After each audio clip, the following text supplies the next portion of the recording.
Well, I guess we dang going. I guess we live now, huh? Okay. All right. Well, I guess I gonna get ready then. What am I?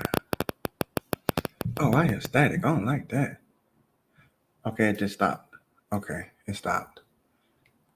Can y'all hear me? Y'all got static. If y'all got static, I know exactly what it is. Tell me if y'all got static. Because I've been doing, tell me if y'all got static. Is it static? It's clear now? I'm going to get to Britton all that. I'm just trying to do a mic check and stuff. Can y'all hear me good? That's all I need to know. It's clear now? Okay. Yeah, I know exactly what it was that was causing that. I know exactly what that was. Okay. Mm-hmm. How y'all doing? How's it going? Happy Monday. Sis, what's going on? Lise, what's going on? I'm going to be calm today, y'all. Today I'm going to be calm. Because this is a week of my track meet. So there's a lot of stuff I got to cover. You know, we got to talk about everything that y'all are on here for. But I also got a lot of stuff I got to cover. So, you see, I even changed up my drink for the night. I'm not even drinking Screwball because, you know, Screwball is my thing. It give me all, you know. So today we just gonna drink 1792 today. All right. So we just gonna keep it nice and mellow. Mr. Love is in the building. We're not gonna try and yell and curse out Coach and Colin and none of them when they come on. We're gonna be polite today. Polite and respectable. That's what I'm saying. Polite and respectable. Eco Jock, how you doing, sir? Vibrating higher. See, that's where I'm at, vibrating higher. I'm vibrating higher today. I'm vibrating higher. Yes. Cheers, B. Wayne. How's it going? Eco Jock, how you doing? TB PhD. You know what? I have not seen LB in here for a while. Damn, I wonder if LB blocked. Shit. I need to go find. No, I think I checked that. No, I checked that and yeah, nobody was blocked on YouTube. Everybody was blocked on the other thing. All right, back to where I was at. Where is LB at? Somebody needs to check on LB. This is very weird. Shandell, what's going on? Marcus Ant, what's going on, brother? James Lewis. Ooh, I did. Don't worry about it. I did. Rodney Dinkins, what's going on, brother? What it do, baby? Good to see you back in the house. What it do? Certified Chaos. What's going on? What it do, baby? What it do? Zach. Oh, what's going on, baby? Good night, wherever you at. DDS Mercado, what's going on? On your marks. I love that. I really do love that. Alexis, what's going on, sis? What it do? J.O., man, all the lovely people in here tonight. Zay, Tiny Ewan, what's going on? I'm here, Tony. What you talking about? I'm here, baby. What we talking about? It is a lot to talk about, Zay. It's a lot to talk about. Can I just get out my salutations and all my greetings? You know, can I do that? Can I speak to y'all and stuff? I told y'all I'm trying to be calm tonight. I'm trying to be very, very, very calm. Zach, I appreciate that, baby. I appreciate that. This is for real, your late night show then. I rock with that. When I say I rock with that, you treat RaesTake like it's Johnny Carson then. If you getting ready to go to bed over there, sir, I commend you. I appreciate you. I appreciate all y'all, but I really appreciate people like that, man, because you know, y'all make it all worthwhile. I'm telling y'all make it all worthwhile. Anytime I'm having a horrible day, bad day, I really don't have horrible or bad days. But, you know, anytime I do, y'all always are here to help me get through it. Let me tell the rest of the world that I'm here. I'm calm. We're just going to have a nice show. We're going to talk. We're not going to fight. We're not going to argue. Nobody's going to get blocked tonight. Nobody's going to get put in timeout. We're not going to have any hats come out. None of that stuff. We're just going to have a nice, good, great, solid show. Okay? That's all. I'm waiting on the counterparts to hop in. They should be here soon. I don't know what Coach at. He's really late. Really, really, really late. Let me see where they at. Okay. Okay. Okay, so before we get started, before we get started, I must tell y'all once again, this is the week of my track meet. Okay. If you're in New York City, pull up on Friday. If you're in New York City, I'm going to do something Thursday night. No, Wednesday night. I get in Wednesday. I'm sorry. I'm gonna do something Wednesday and Thursday. I'll let y'all know where, like I told y'all last show, because one of my friends is a nice DJ up there. So they're having some stuff on Thursday. But anyway, that's May 19th, y'all. Do not forget. Oh, also, if you can't make it to the track meet, please just watch it on City is Mag. It's gonna be like a legit trap house. You know what I'm saying? Because City is Mag, they got the good cameras. You know what I'm saying? They got the good microphones. They got all the good pretty stuff. So it's probably gonna be the best RaesTake photos and videos you've ever seen. So if you ain't gonna be there in the flesh, just go to. It's not really a trap house. It's something. It's better what City is Mag has, but go to their YouTube. Matter of fact, you better go and subscribe right now. All right, because at least that way, if you go to City is Mag and subscribe right now, you're going to know soon as the track meet kick off on Friday. Soon as I get ready to run my mouth and national anthem, all that stuff, you don't want to miss none of that. So go on over there, and you should be with them anyway. There you go. I like that Certified Chaos. That's the country club. All right. We watching it at the country club this weekend. So make sure y'all do that. Make sure y'all do that. Also, I feel so professional.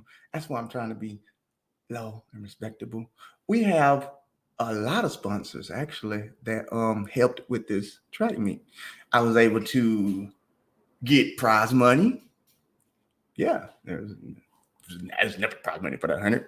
We was able to put a 100-meter in, and was also able to get it sponsored. Tell y'all about that. And this sponsor actually, well, I kind of bought into the company, but anyway, they still a sponsor.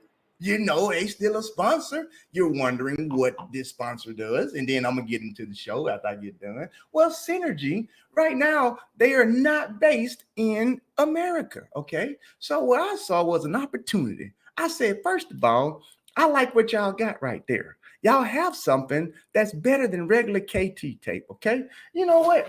Considering I got a whole box of it over here, because I'm taking a whole box to New York to give out.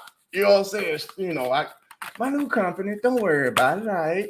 You know, when I say I got tape on top of tape on top of tape on top of tape on top of tape on top of KT tape, this is only half my box I'm taking up there. It's only half my box what I'm taking up there, okay? Only half my box. I'm trying to show y'all, but anyway, but y'all get the point, okay? Y'all get the point. So I told y'all, I don't know if y'all remember, but I told y'all way back in like September, I said, I got a KT tape coming out. Folks was like, what? That's dope. And they were like, what? For real? And I was like, yeah. Well, my K2 tape is here. Okay. Now, I know what you want to say before I get into it, because I'm doing all of my sponsorship stuff. What is so different about your K2 tape, Ray? We can get some from Walmart. You can't get this K2 tape from Walmart. You cannot. Well, what's so special about it? I can go to CVS and get KT tape, Ray. You can't get this one right here from CVS. Matter of fact, you can't get this one from anywhere in America yet. But anyway, what makes this so different? This K2 tape actually has infrared in it. Now, I can't tell y'all all the secrets of how they did it, because you can really Google it, but we are the only, literally, we are the only KT tape that has infrared healing in it. I'm just out here, baby. I'm just out here, all right? Okay? So, when I get done, I'm going to drop all my stuff for y'all. This whole week is just all about. This whole week, I'm promoting every day of thing, man. You know what I'm saying? Look, you need some K2 tape. If you, look here, I'm giving away, look, y'all think I'm playing.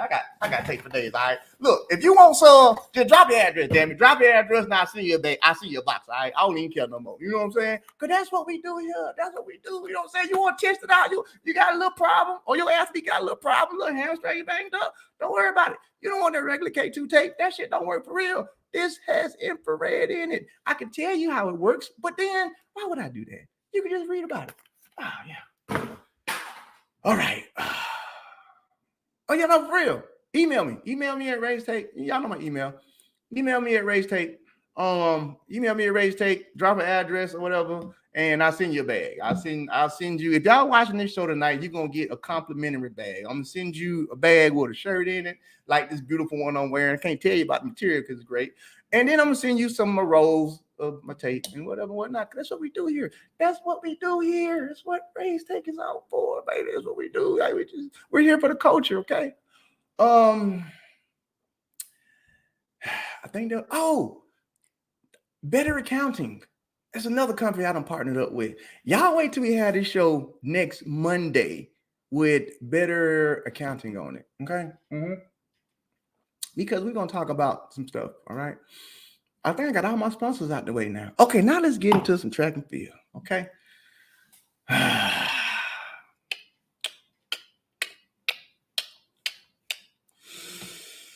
Now let's get into some track and field. I think, y'all see I'm being calm. Okay. Before they get on here, before they come, because they all cooking and eating and stuff. Take the glasses off of this. All right.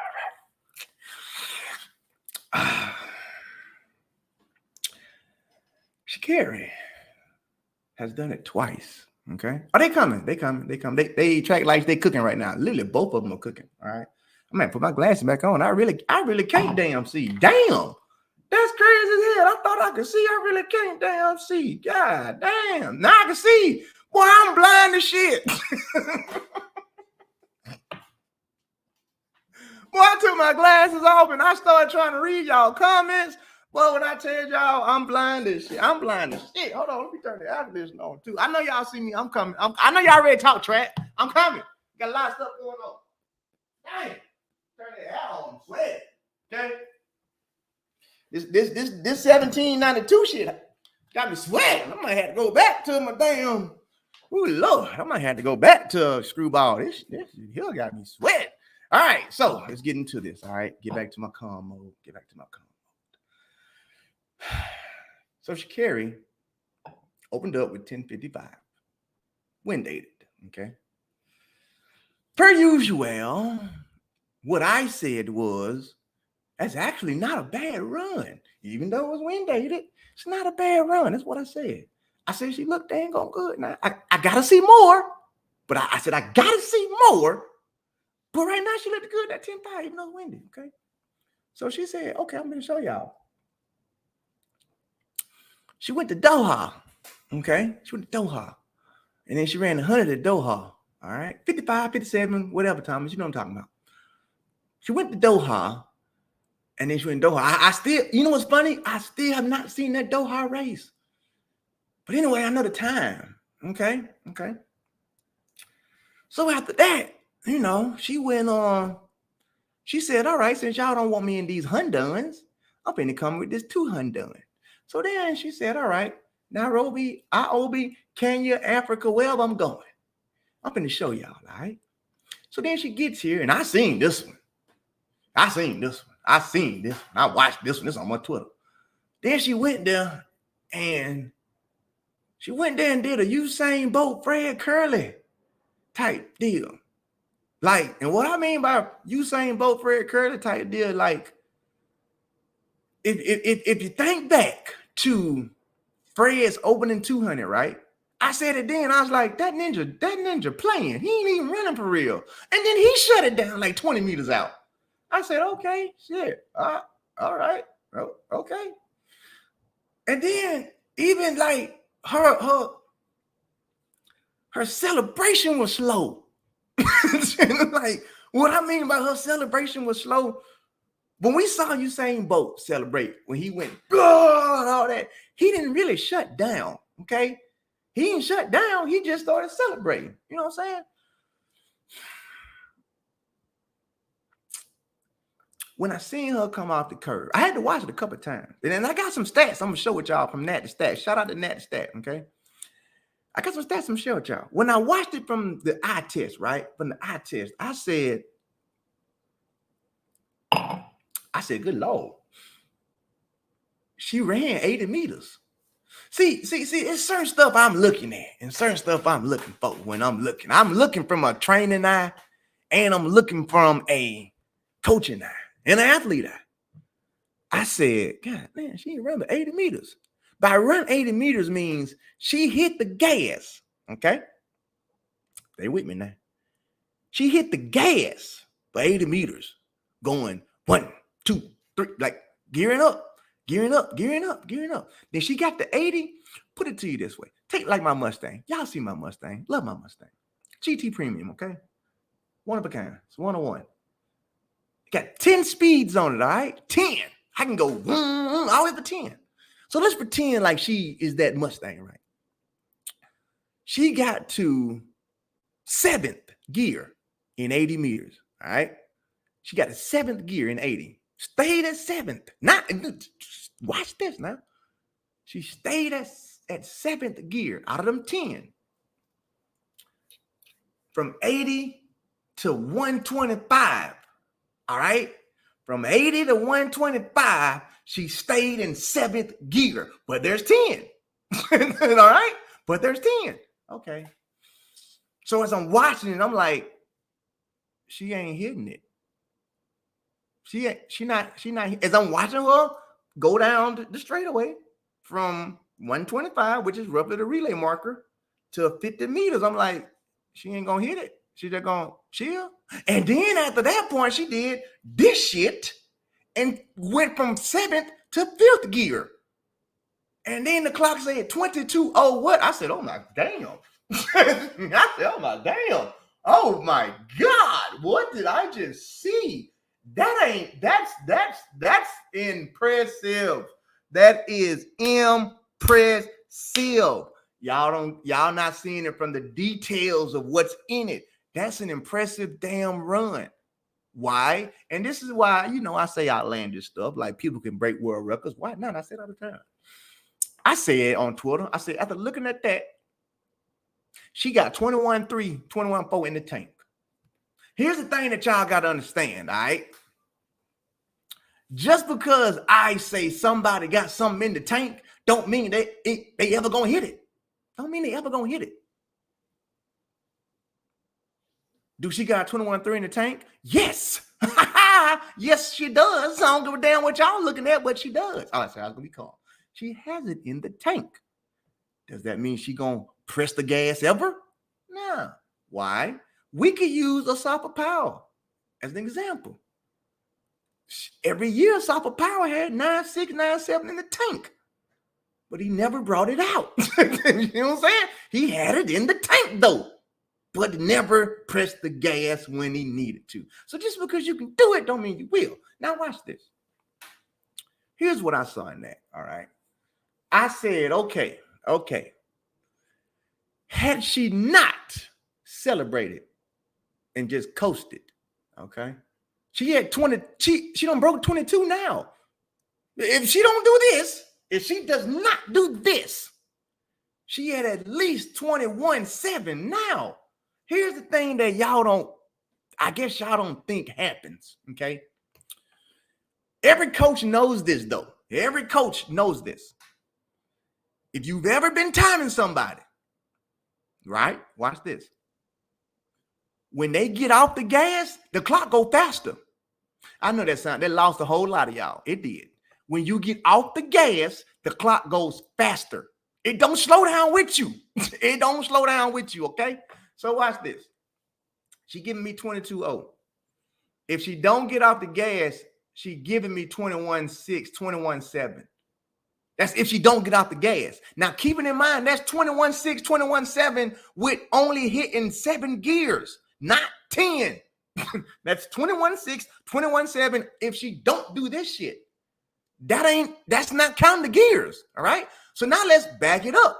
If we can say, well, shit, if you don't do this, you're going to at least go 21.6, 21.7. And if I can sit here and say, I know what your foot frequency look like, you're not hitting it right now. And because you're not hitting it right now, you're not at 100%, which means I got to give you 2 or 3 more tenths. So now I'm at like, 21.9, 21.8 highs. No, that's not possible. She did this shit for 50. Stay calm, man.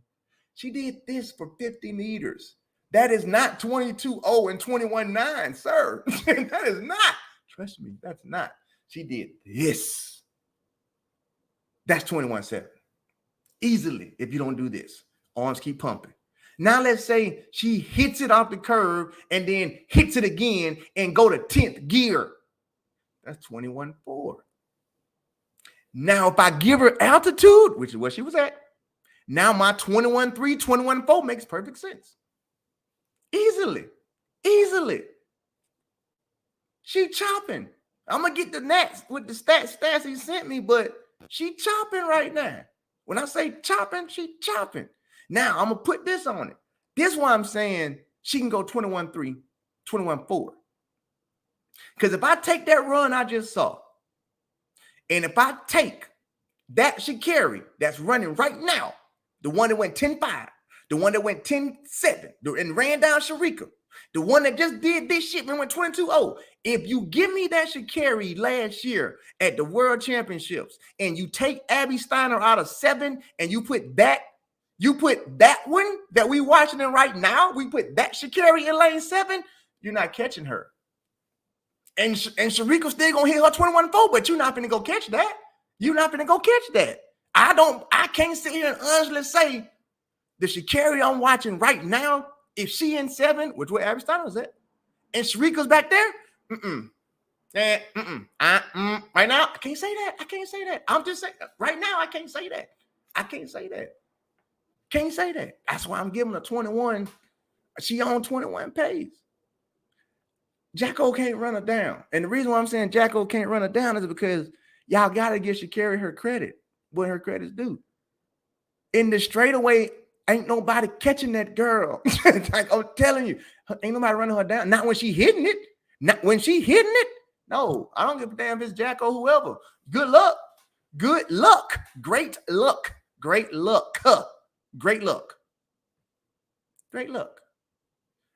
Listen, she be waiting before I let Coach them come out the green room. I did not say she running the world record. That's not what I said. Okay, don't misquote me. What I'm saying is she is showing great potential that her body right now has 21.3 in the tank. That's all I'm saying. Her body is showing is 21.3. Now, can she put it together? Can she hit it and make it perfect? It's a different story. But if Noah Lyles can put it together and break the American record and go 19.3, I can't sit here and not say she can't put it together and go 21.3. It's possible. She's showing the glimpses of it. Got to give it to her. That's all I'm saying. Coach, welcome back, baby. What's up, man? I'm calm daddy today. You calm today? Yeah, I'm calm daddy today. Okay. Yeah. Cool. Yeah. I see. Yeah. You're not. Yeah. You already know where we at, though. You see the topic we at. You know, that's just where I'm at with it. I think she got 21.3 in her legs. Mm-hmm. That's just me, though. That's just me. Wait, you said 21.3? I think she got 21.3, 21.4 in the legs. Wow. Okay. Yeah, I do. What happened? I can hear you. Good. What? I can take these out. I can hear you even better. What happened? I give you 21. I give her 21.7. 21.7. Yeah. See, coach. See, listen. I talked to my therapist. All right. I talked to my therapist. I'm working on this calmness, this Mr. Love stuff. You almost brought me out of it quick. But I'm gonna stay here. I will allow you to speak, as my therapist says, so I can get your point of view on why you said something stupid. Go ahead. Look, what she's done the last 2 meets have been impressive. Okay. I will go as far to say that she has now become a serious championship winning threat. And she has proven that she can run overseas. Right? She's proven that she can do that. Let's go to Doha. She beat Sharika Jackson, but let's be clear that 1082 that Sharika ran, that joint looked effortless. Like it looked with ease. Now, the 200 to me was more impressive because of what she did at the end. But understand something: we all run fast when we're not pressed.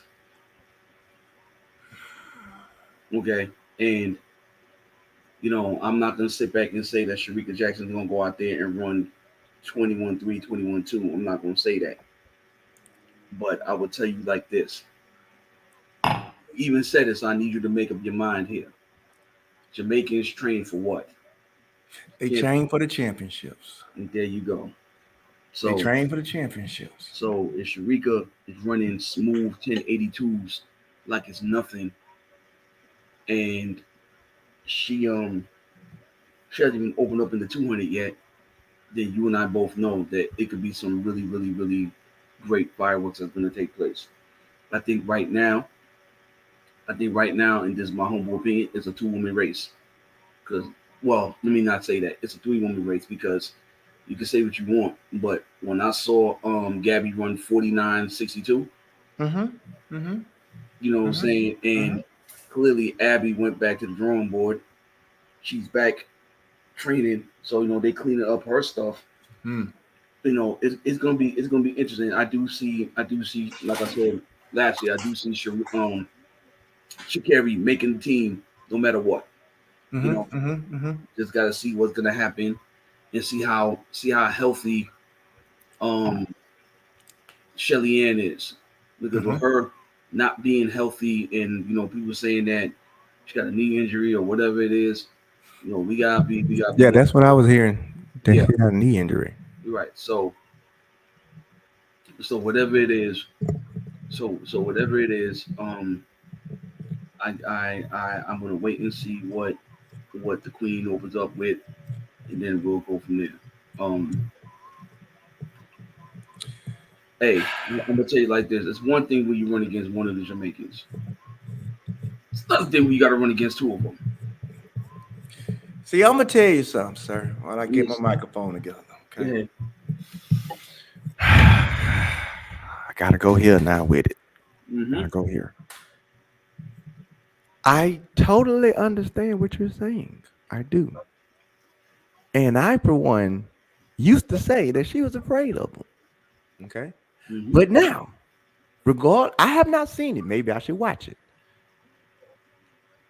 People say Sharika was jogging or whatever. She didn't really hit it, in Doha. But regardless of the fact, in Sha'Carri's mind, there was a Jamaican in the race. Mm-hmm. So in her mind, where she used to get shook, Right. she didn't get shook. She went after it.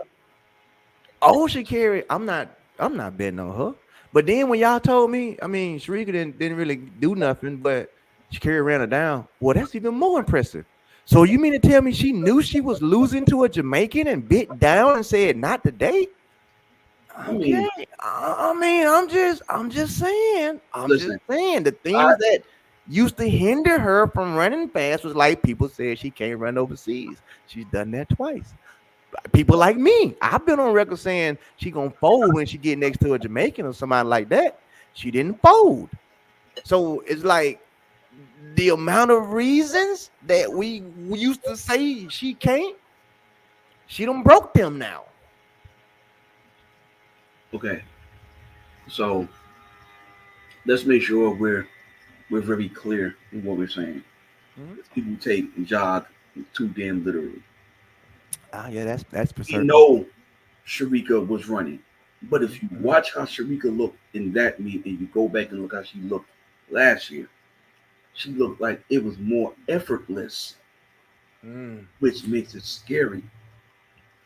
So you saying her 10-8 this year was a 60% effort versus last year was more It, like an it, 80% effort. yeah, it looked a little bit more effortless now. Yeah, yeah, no, you're right. Now once Okay. again I'm always gonna say this, and I always believe in this. I am gonna put my money on Frano over Dennis Mitchell any day of the week. Is what you Any day of the week, month, anything. yeah.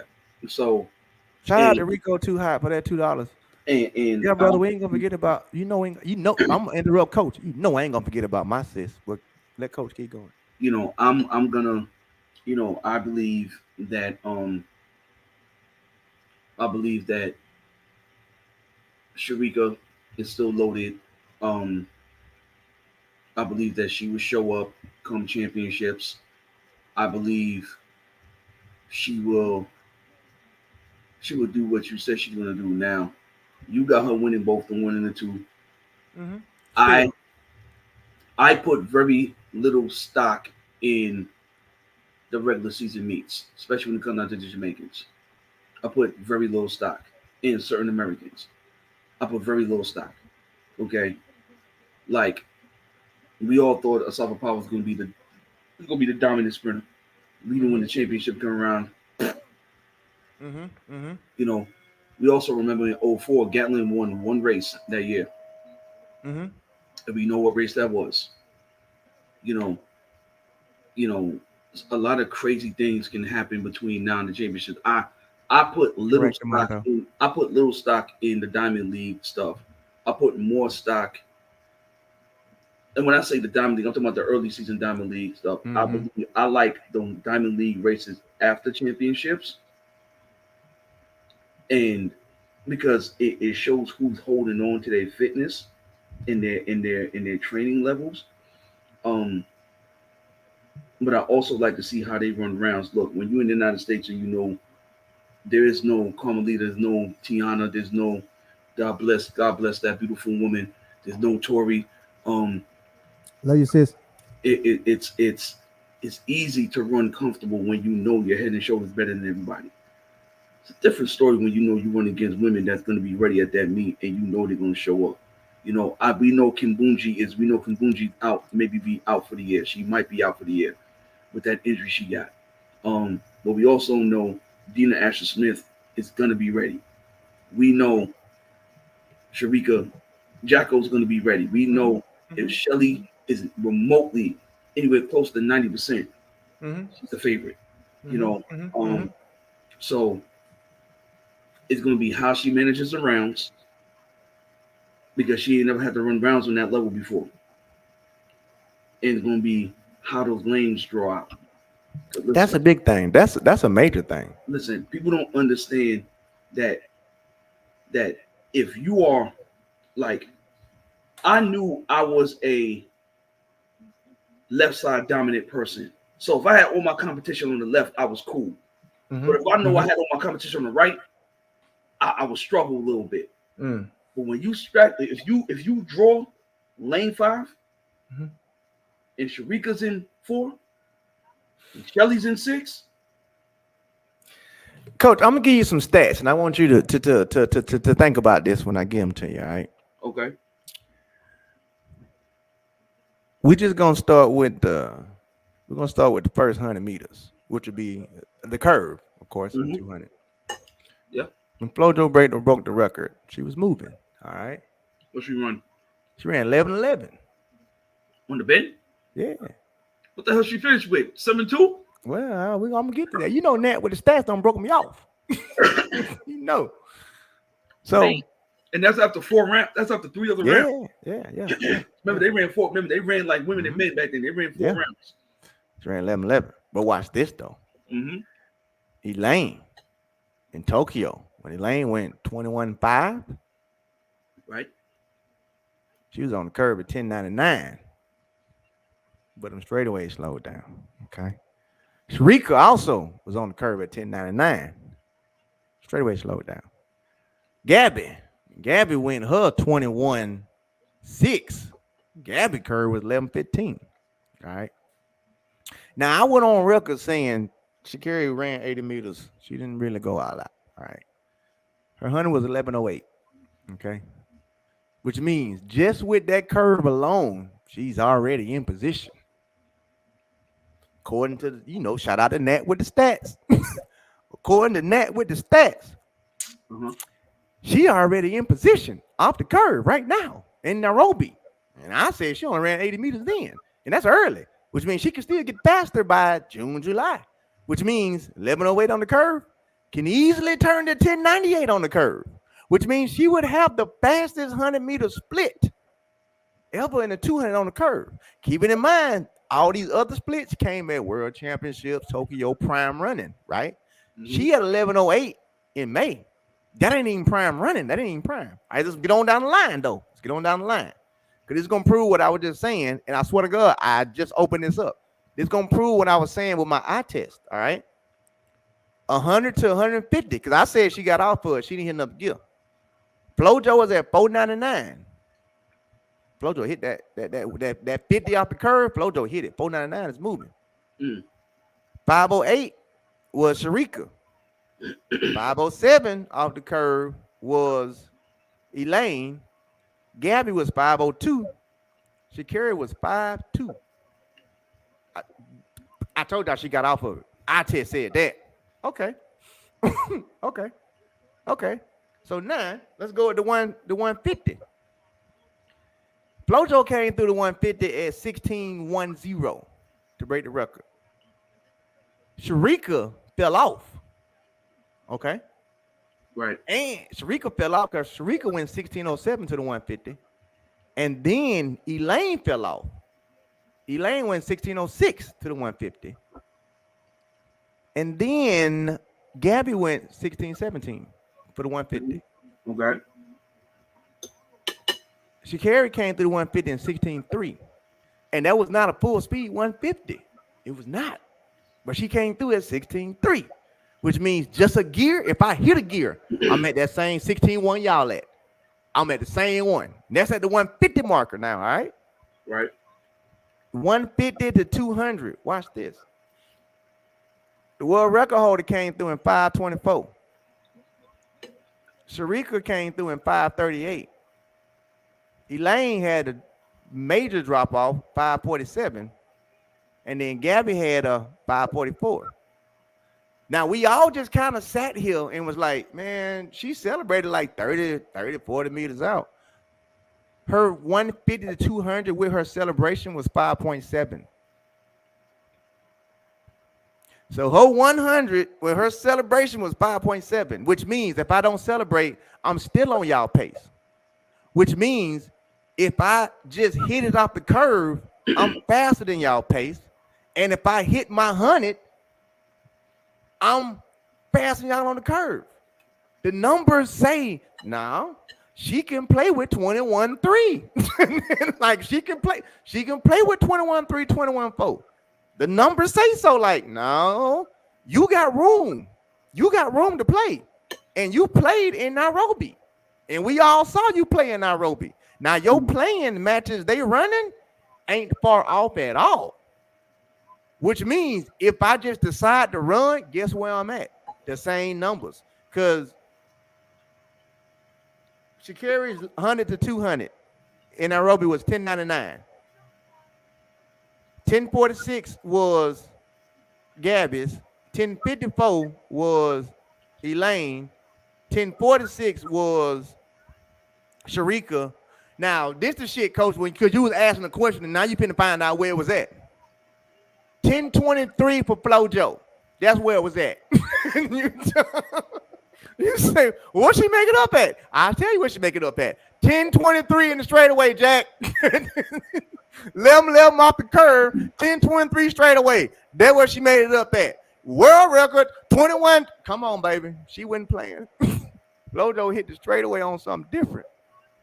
Now, the reason why I'm saying Sha'Carri can get down there because Flojo curve is 11.11.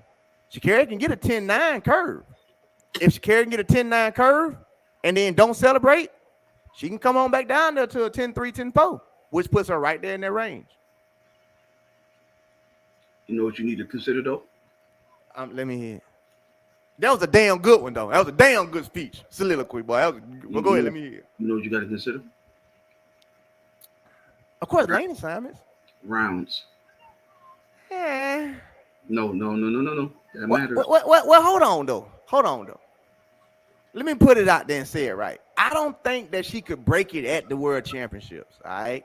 I think she has enough to be able to win if the lanes are right at the World Championships. Am I saying she can go 21, 3, 24 to World Championships? Nah, I'm not saying that. Am I saying if she just said, F it, I'm going to go all in one day because she hit 21.4 on Oregon track? Yeah, I'm saying that. Like one race, one time, I'm going to go. Yeah, I can see that. Rounds, I'm just saying with rounds, I think she's good enough now to get a medal. She because we got to think about it. Abby was in position last year and she just wasn't strong enough. So if I replace Abby with, I think Sha'Carri can get a medal. I can give her a medal. So now, Coach, before we go to the next subject, I got to ask you this because this is what the whole topic of the question was. So how fast do you think she can go now that you've seen her open 100, you've seen her open 200? She's at world lead in both of them. What do you? Let's play it like this. Hypothetically, she is the perfect athlete. Don't do nothing off the track, crazy attitude. Don't get no money. She the perfect athlete. What do you see? Perfect athlete, perfect training environment. What do you see her being able to cap out at? 2160. Both of them. I need 100 and 200. Oh. I think she could run 10.6 legal. I believe she could run 10.6 legal. That's fair. That's fair. Yeah. That's fair. That's fair. That's fair. Yeah. That's fair. I can't argue with you on that. I mean, I got her at between 61 and 67 legal. 61, 67. No faster than 61. 61 is everything. I do not see her going faster than the lane. I'm sorry.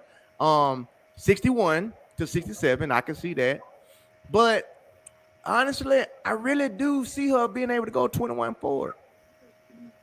I do. I see her being able to go 21 forward. So I got her at 10.6, 21 forward. Pretty much Sharika numbers, damn it. That's really all it is. Like, those are Sharika numbers. So it ain't like it's something that we ain't seen before. I got her pretty much being able to do what Sharika can do, which makes for a great race between the both of them. The person you need to worry about is Gabby Thomas.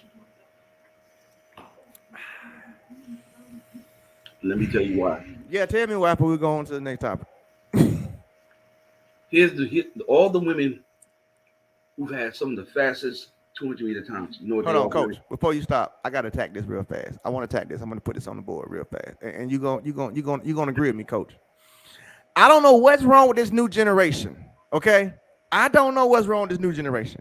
There is no such thing as a 200-meter runner. She's not a 200-meter runner. If you run fast, if you're a sprinter, you are a 100, 200-meter guy or girl. You may not be good at it, but that they run together. There ain't no separating them. It's like 100, 200. You do both of them. Some people just happen to be better, but ain't no such thing as she ain't no 200-meter runner. Yes, if you put on a pair of spikes run 100, you a 200-meter runner too, Jack, even if you suck at it.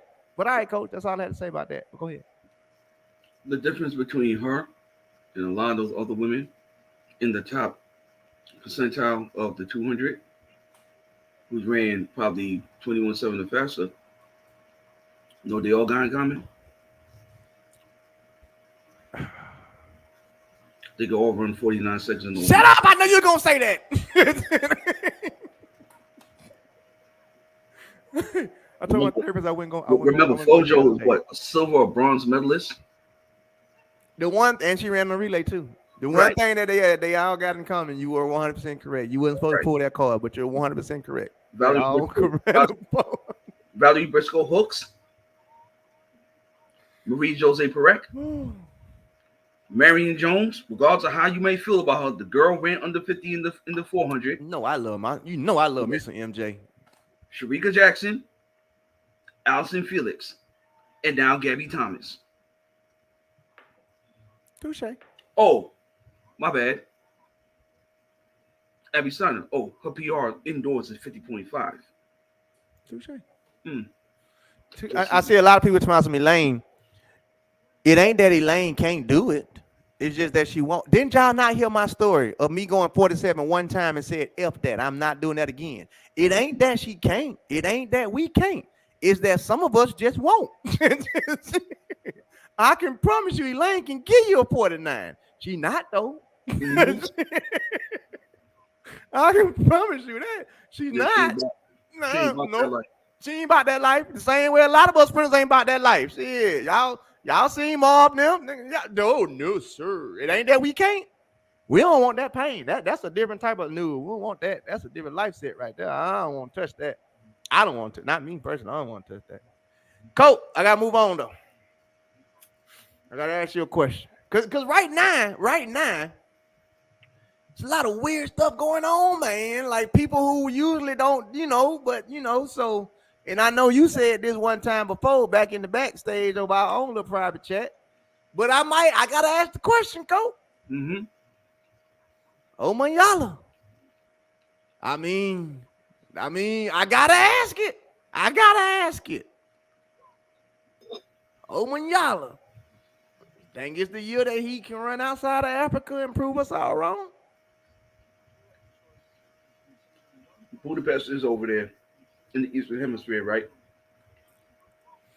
Well, it is. Okay, I see where you're going with it. But it ain't Africa, though. It ain't Africa. Right. But let's be fair.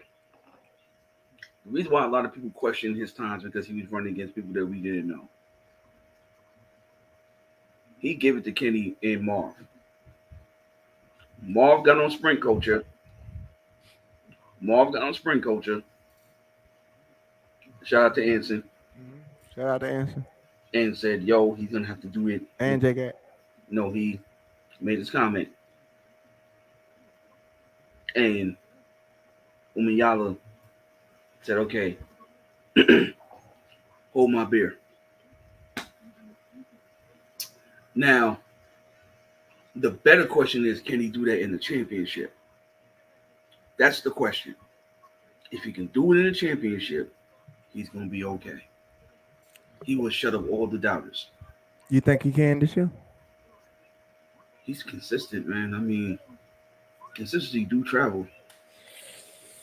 But I understand why a lot of people are saying that they want to see him do it away from Nairobi or he want to do it away from Africa. I get it. But that's like saying, okay, because we got Paul Doyle and we got all these Grand Prix meets on the United States soil, that's like saying, well, can the Americans run fast overseas? Knowing that historically, we've always been proven to do that. Historically, us Jamaicans. I mean, most of the world champs and Olympics that we would take the medals from was overseas or whatever. Go ahead. Jamaicans, we're accustomed to doing that. You know what I'm saying? Everyone's accustomed to doing that. So everyone is judging that man based on how he performed last year, but people forget the situation he went through in order to get to the United States. Remember, he got to the track, what was it, like 47 minutes before the first round? This is correct. Something crazy like that. He landed like the day of, though, for sure. Right, after leaving from Africa. The man was jet lagged and he jumped on the track and tried to run. You got to give the man his credit, okay? He's probably young. He probably didn't understand how to get adjusted to the time zones and food and all that other stuff. Yo, for all y'all who never ran overseas, y'all don't understand how much that takes out of you, man. Y'all don't get it. That's why you see a lot of cats when they went overseas for the first time, dud. Then when they over there for a couple of days, oh shit, here we go.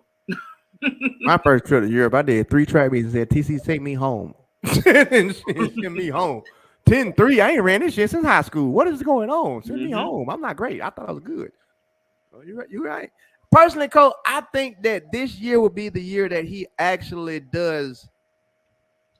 I'm not gonna say he's gonna make the podium, okay? Because that podium talk is hard. That's hard. But can I say that he could get a 4th place? Yeah. 4th place. Wait. Oh, at the World Championships. Who's the top 3? Well, I'm gonna get to that. Okay. You still have. I'm giving you time to change your pick. So, I feel like he can sneak a 4th place. You know why I feel like that, and I'm gonna tell you why. Certain people gonna end up in certain places no matter what. If I take you back to 2003, right? Kim Collins is a 10-0 runner. Guess what? That's all it was gonna take that year. What's the name who got second? He got second with 10-1. Derek Atkins with 10-1. That's all it was gonna take that year. So what I'm saying is I can see Omanyala being able to run 9-8 in Budapest, and that's all it's gonna take. Like whatever gonna happen in the mix of it, I don't know. But I know he can run 9-8 when we get there. Whether the US sweep it or whether somebody else sneak it. I'm not saying Omanyala can break it up because you're going to have to be able to go 9.7 to hit that podium. He's not a 9.7 runner. It's just like me, coach. If you bring that shit back to a 10-0 race, come on, baby. Come on. I'm in the mix. I think you take it 9. I can't do that. I think only be one person that run under 980. Well, see, that's what I'm saying though. It'll take 9.7 to make the podium. So I'm not saying 9. I'll go with your 980. No, it'll be one person that runs under 980. I can believe that. And the winner. And I do believe that a 9.8 high will make the podium, or a 990 low. I'm sorry. With all these little setbacks that's been going on with everyone. No, I can't give you that one, coach. I can give you 7 for the winner. I can give you 80 or 81 per second, and I can give you like 83 per third. And that's why I'm saying Omanyala can give you an 85 over there. So he good for that 4th place. Because I got them all in that little 9.8 bunch. I just don't see him being the faster of the 9.8s. All right, so but I don't see 9.9 though. I don't see 9.9 because they're gonna make the track fast no matter what. So who do you got making this podium? I mean, honestly, right now today, because we can only speak on right now. Right now today.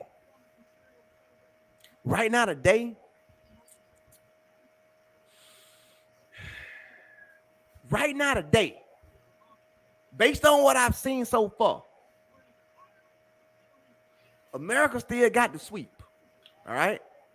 Yeah, they still got the sweep. Even with Marv looking like Marv. Even with, Trayvon got a little and then get ready to come out. I still see the U.S. sweep because, first of all, we know Marv ain't ready, and we know that ain't what he's going to look like when it's time. We know that. I mean, we're not going to sit here and say he is 100% ready. He's not, okay? We're not going to sit here and disregard the fact that Trayvon can still bring it. He's a 9.7 runner. We can't disregard that Fred is still on demon time. We'll talk about later in the show. He already talking about world record. So I got to still go with them 3 until somebody else show me something different.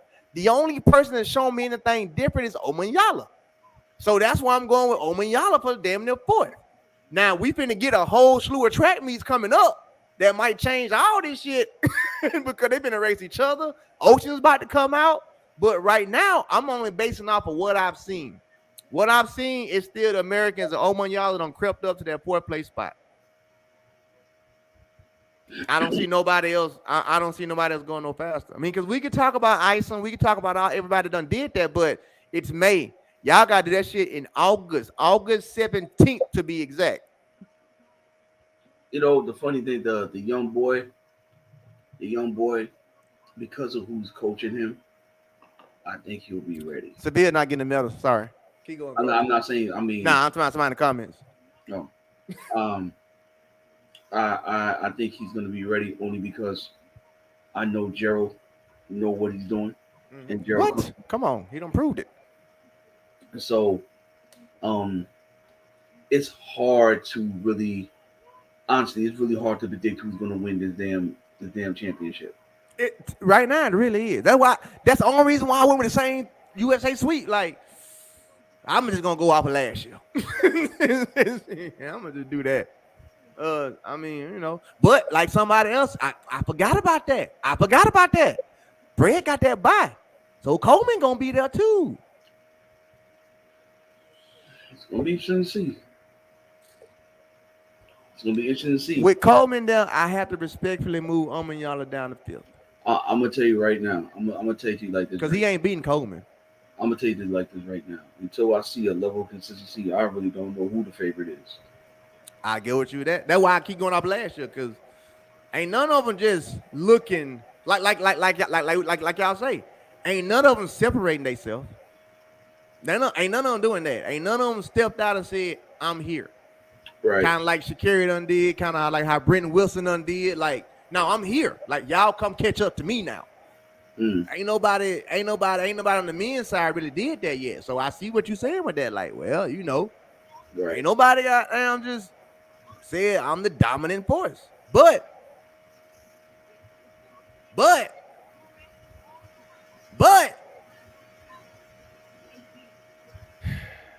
I'm gonna go ahead and do it because I gotta do it. Yeah, I know what people gonna say, like, well, that's the same thing as last year. Fred talking world record talk again. That what he tweeted. You saw the tweet. I don't know if you saw it, but I put it up. Somebody asked the question.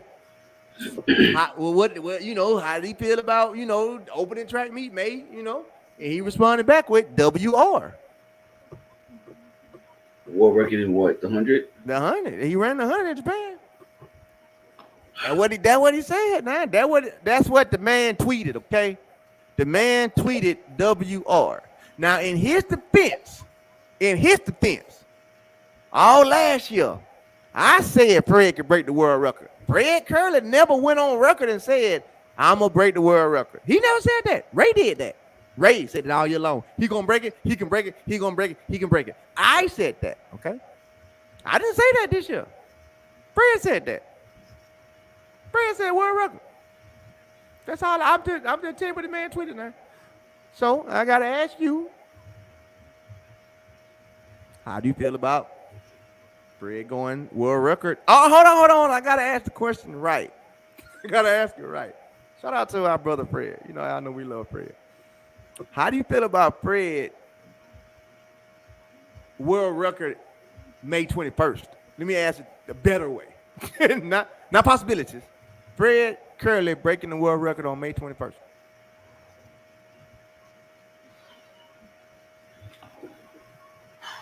All right, listen. I'm showing up listening now. I like Fred. I think Fred is one of the greater talents to have ever come through track and field. I give Fred credit for finally giving sprinters the cojones to be more than just what they are. Mm-hmm, mm-hmm. He has made being an athlete the end thing. Mm-hmm, mm-hmm, mm-hmm. I'm going to need people to stop disrespecting 958. Okay, I need y'all to think about this for a second. I want you to hear what I'm saying. 9.58 seconds. I was there. Do you understand how fast that is? Mm-hmm. And why the next fastest person to him is 9.69. Do I think Fred could break the American record? Absolutely. Do I think this is going to be the year when he breaks the American record? Absolutely. Let's be clear. Usain Bolt broke the record at age 22. Fred is going on 28. 9.85. You're telling me right now that in a matter of 14 years, a record of that magnitude is going to get broken this quickly? Bro, you realize how long it took for the 100-meter record to be broken? How long it took for the 100-meter record to be broken in 1968? After Jim Hines set the record? Mm-hmm. Mm-hmm. You know how long it took for someone to break the 200-meter record? When Tommy Smith was the first man to run under 20 seconds, or the second man to run under 20 seconds legal?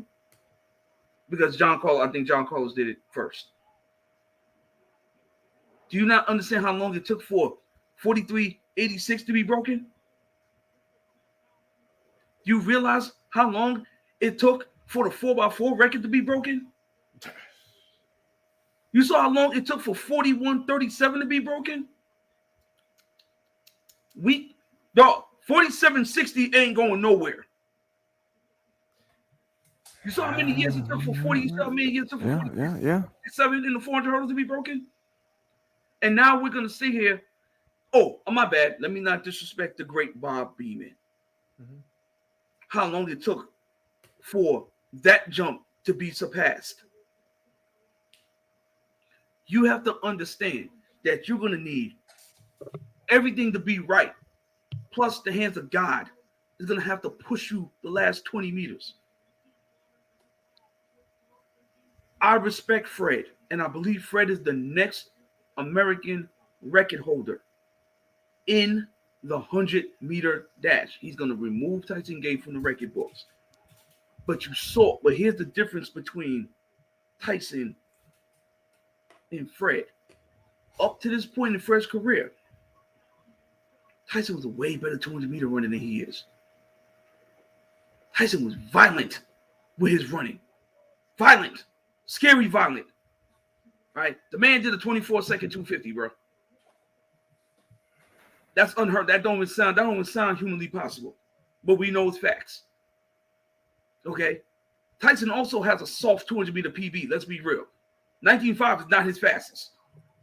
Nope. 19.5 is not his fastest. But he's ran 19.5. The type of Johan Blake ran 19.26, and the fastest he was able to turn out was 9.69. And you're talking about two of the three most generational talents. I'm glad you used generational because I'm letting you have the floor because that's one thing to go with. I believe he can do it. Okay. Go ahead. I believe that the American record will be broken. I think we need to remember when Bolt ran 9.5, he had already ran 9.6. And remember, he probably would have ran 9.5 if he didn't do the Macarena the last 40 meters of the race. Okay? If he wasn't out there doing the TikTok days before TikTok was even popular, he would have broke the record. He would have put the record into a whole different stratosphere. Because remember, Beijing's track was way faster than Berlin's track. Way faster. Okay? You have to understand, and then you are also got to understand, Bolt took 41 strides to the line. The closest person is what? Gatlin at 43? Asafa at 43 and a quarter?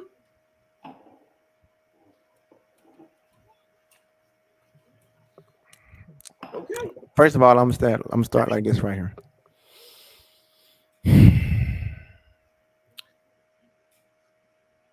If not that anybody false started, I'm just giving hypotheticals so people can understand where I'm going to go at with this. If Boat doesn't catch that start, we don't have 9.5. Okay, that's first and foremost. We ain't got 9.5, but he don't catch that start. Boat catches the start of his life. We all know. We all saw it. Like, fuck, he out first. Oh shit, it's over. Like, he was with a Safa. You already knew what's gonna happen because he's never out front like that. Like, oh, he caught the start of his life. Y'all in trouble. Tyson in trouble. Everybody in trouble. What's gonna happen? 9.5. Shit, is that real? And then they showed the wind and it became real. And I was like, oh my God. Now, here's what I did, okay? True story. Here's what I did. Because I, for one, y'all know me, I'm a student of the sport. Okay? Even then, all right? I'm in Berlin. True story. I'm in Berlin. This is what I do. I Google. I Google the next day human anatomy.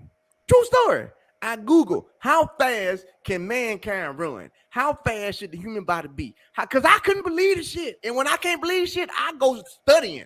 I literally go studying like, oh, fuck that. I gotta go do some studying. So what I came across was this right here. True story. He ran 9.58, right? But according to science, according to evolution, the human body should be able to go 9.4. So he didn't even push it to the realms of what science says with evolution the body can hold. All right. And this is 2009. So in 2009, science is saying with the evolution of mankind, the evolution of technology, the evolution of food, all that shit, studies have shown that the human body can do this right here. And like I tell people, I make a fortune off of the human body. So I know. But anyway, my thing is this. And if you pay attention, coach, you're gonna have to see it. If we go back to the NBA in 2009 and look at the records, if we go back to the NFL in 2009, look at the records. If we go back to hockey, we go back to tennis, we go back to golf in 2009 and look at the records versus now. those records gonna be damn near shattered, broke time after time after time in these past 20 years. So in reality, track and field is, I'm finna say this because when I say it, it's like shit, they slow, but not really slow. But I'm sorry. Track and field is behind the evolution curve of what they should be running at anyway. Now, why are they behind? Let's talk about front side mechanics. Let's talk about biomechanics. Let's talk about all the shit that the Jamaicans do that don't nobody else do. Okay? That's why they keep winning. So now when you got a system of coaches who still coach like it's 1985, the actual speed of the human body in Americans ain't gonna come out. Okay? Can Fred break it on May 21st? Shit, yes, he can. They should have been broken. It should have been broke. Y'all don't believe me? Look up studies of how the mind accepts records. That's why they always get broken. That shit should have been broken. Evolution says it should have been broken. Evolution says he ran 9.5, Tyson ran 9.6, damn, Johan ran 9.7, Kim Collins running 9.9, Sapa running 9.7s out of water, Mike Rogers running 9.8. I'm running 10.02, 10 flat in 2009. We're in 23. All y'all should be faster than us. It shouldn't be no one person. It shouldn't be nobody out there like, man, Rayo's PR 10 flat. I'm at 10.09. No, you should not be at 10.09 19 years later. Everybody should be at 9s. So with me saying that, I'm saying, yeah, Fred can do it because it should have been done. Am I saying they slow now? I'm not saying they slow. I'm just saying they ain't as fast as they should be. I mean, we just look at Steph Curry. Look what he's doing in basketball. Like 20 years ago, that's unheard of. That's normal now. And I don't want to get off topic, but you have to remember 3-pointers was very shunned upon. It was shunned at. It was shunned at for a long time. You took a 3-pointer, you was getting put to the bench. It was considered a bad shot. So let's just be fair. I take that back. I take that back. That's a bad comparison because you're right. But however, you're right. However,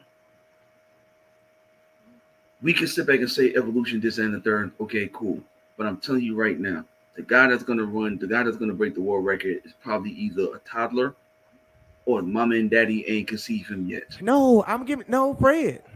Look. Fred's not running 9.57, bro.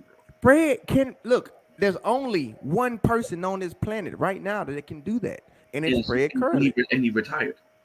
God. And he retired. Listen. Let's be clear.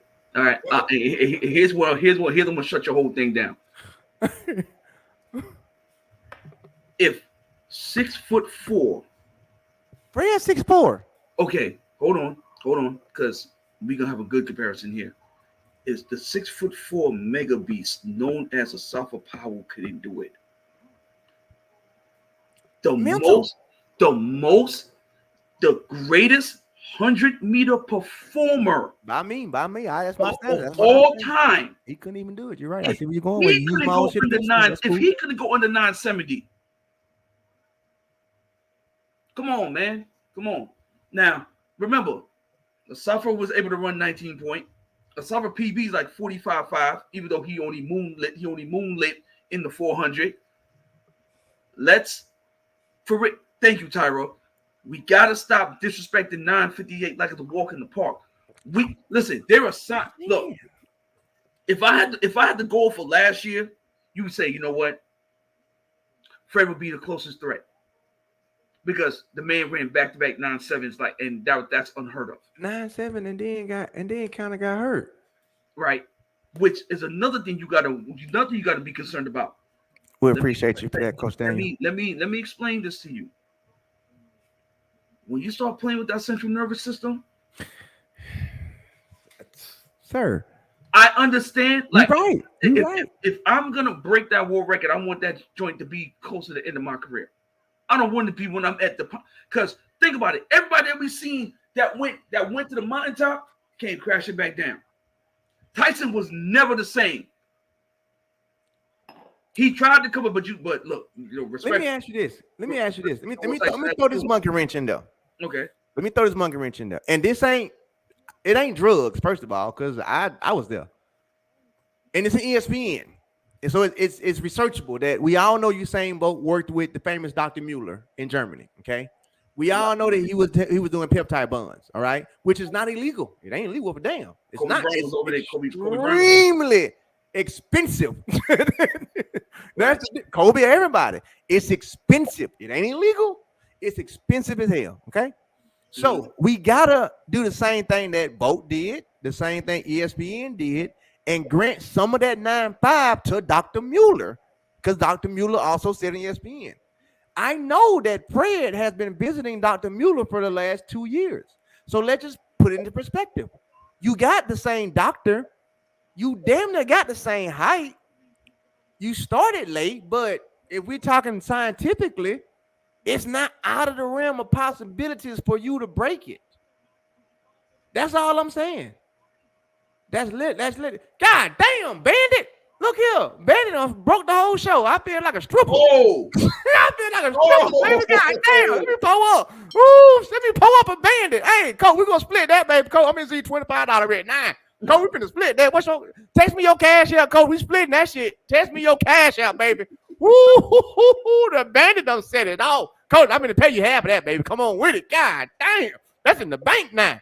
Woo, the Bandit, baby. We sure appreciate you. Goodness gracious. I forgot what the hell we even talking about now. They what these trippers be feeling like when they be on the pole. When Drake don't walk in and shit. When Lil Wayne don't walk in. Like, ooh, yeah. I see what it feel like now.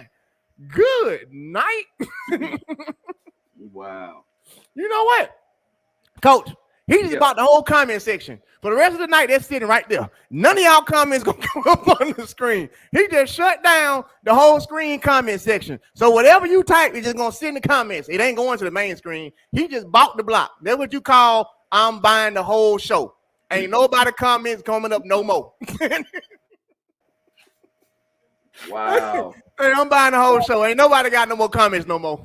Shout out to the Bandit, man. Shout out to you, man. We definitely appreciate that. Thank you. Hey. Oh God, man, we'll appreciate that. Hold on, Cole, you send me your cash out. I'm about to split that with you for real. Yeah, I put it in there. I put it in the group chat. Let me go and send you half of that, man. Let me go and send you half of that right there.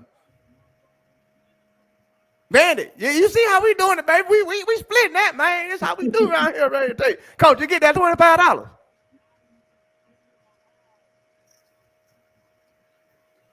Let's see.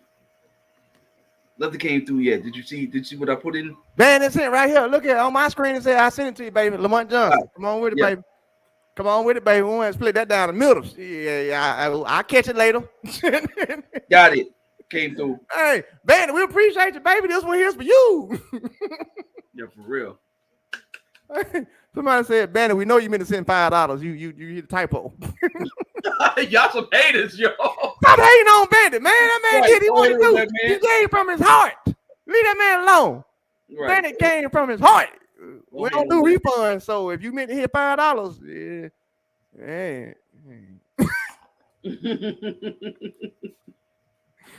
Yeah, man. You know, I really want Fred to do something great. I do believe that he will break the American record this year. I believe the American record is going down. I say world record, you say American record. At the end of the day, Fred getting a record, so I guess he ain't gonna complain. Damn it. At least we both give him a record, whichever one it is. We both getting a record. All right, so we got to move right along. If you want, I want to stay in this 100 though. I want to stay in this 100. The goddess. In case y'all don't know, I've labeled people. Okay. Boy, I'm a stripper in it. Go. You finna get $5, baby. Keep the show running. We got $10 with now. We got $10. Boy, we some strippers in here tonight, baby. We got some. Boy, we is. Hold on, Cole. I got you coming, baby. I got you another $5 coming. Don't even worry about it. Woo, boy, we is in this thing working tonight, baby. Woo, man. Well, I'm talking about I got a full tank of gas right now. Full tank of gas. Coach, you catch that $5 I just sent you? It's about to come.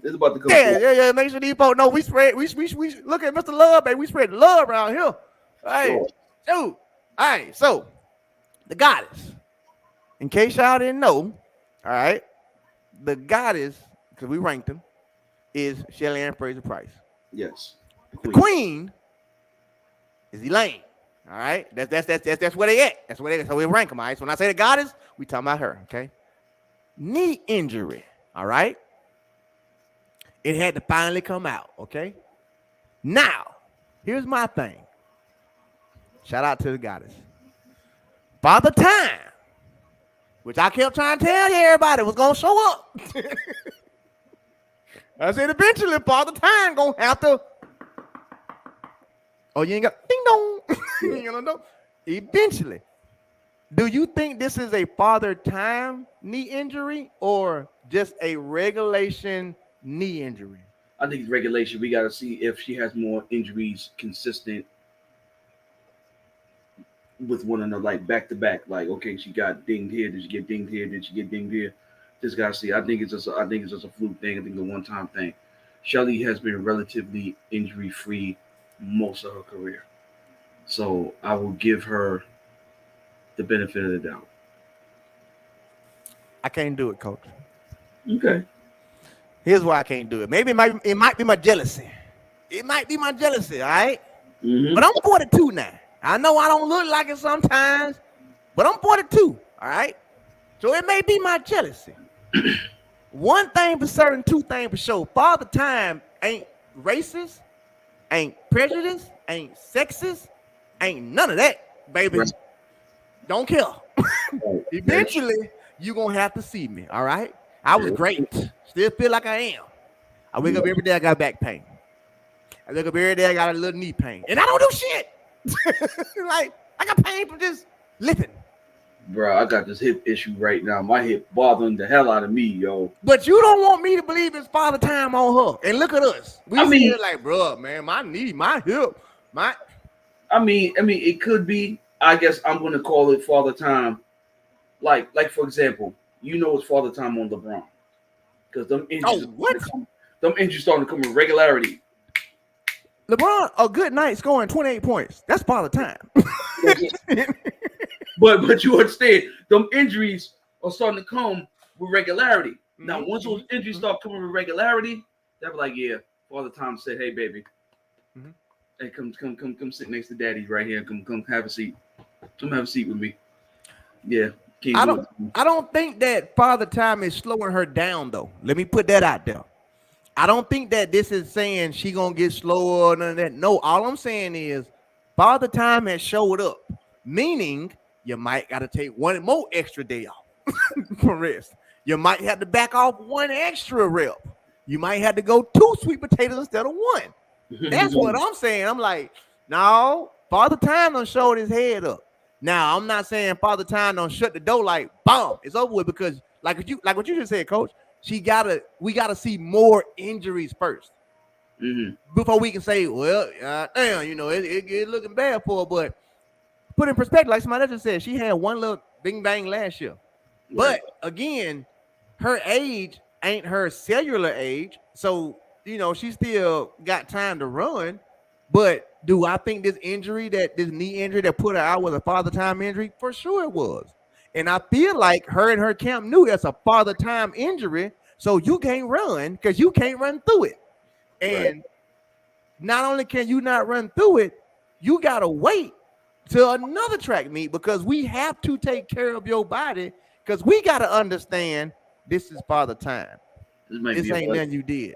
This may be a blessing too. Think about it. World Championships is kind of deep in August. It is deep in August now. It is deep in August. Might be a blessing. As long as she competes sometime this month and get a good couple of amount of races, like she'll be all right. She'll be all right. But I also believe Coach, that she. I don't mean to stop you, but I gotta answer this question real fast. And they ain't even pay for it, but I gotta answer this. My therapist, Ray. Think about your therapist. Keep your blood pressure down. Okay, keep blood pressure down. Okay. Remain calm. Okay.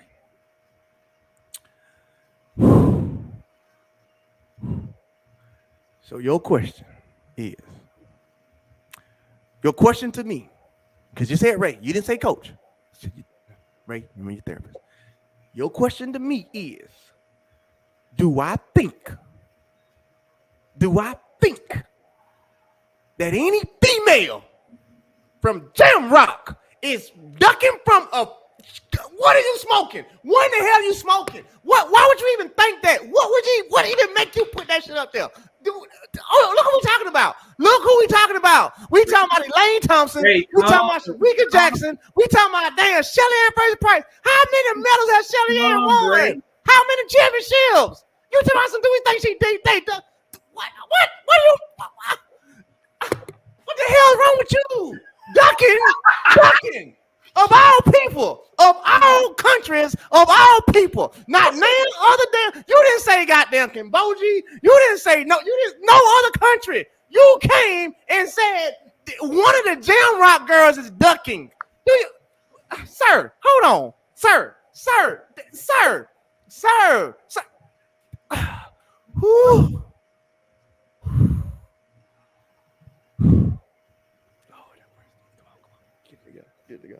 Get it together. Okay.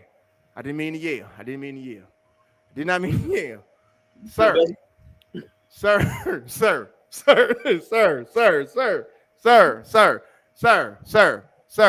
Putting the words ducking with any Jam Rock female over the past decade is blasphemous. Is damn retarded to think. Like they got every medal. Every single one of them. What I got? Who am I ducking? Hey. So now I'm gonna duck somebody who ain't never been a team. I'm ducking somebody who ain't never been a team. Regardless, got a medal. I gotta duck somebody who ain't never been a team. Ducking. Right. They have all but 2 medals since 2007. And one of those years, Shelly was pregnant. One of those years, Shelly wasn't even there. She was on somebody's delivery table. They have every shit. I'm trying not to drink. I gotta drink some more. This some bullshit. They have every Olympic. Bullshit. Listen to me, people. They have every Olympic and World Championship medal, with the exception of 2.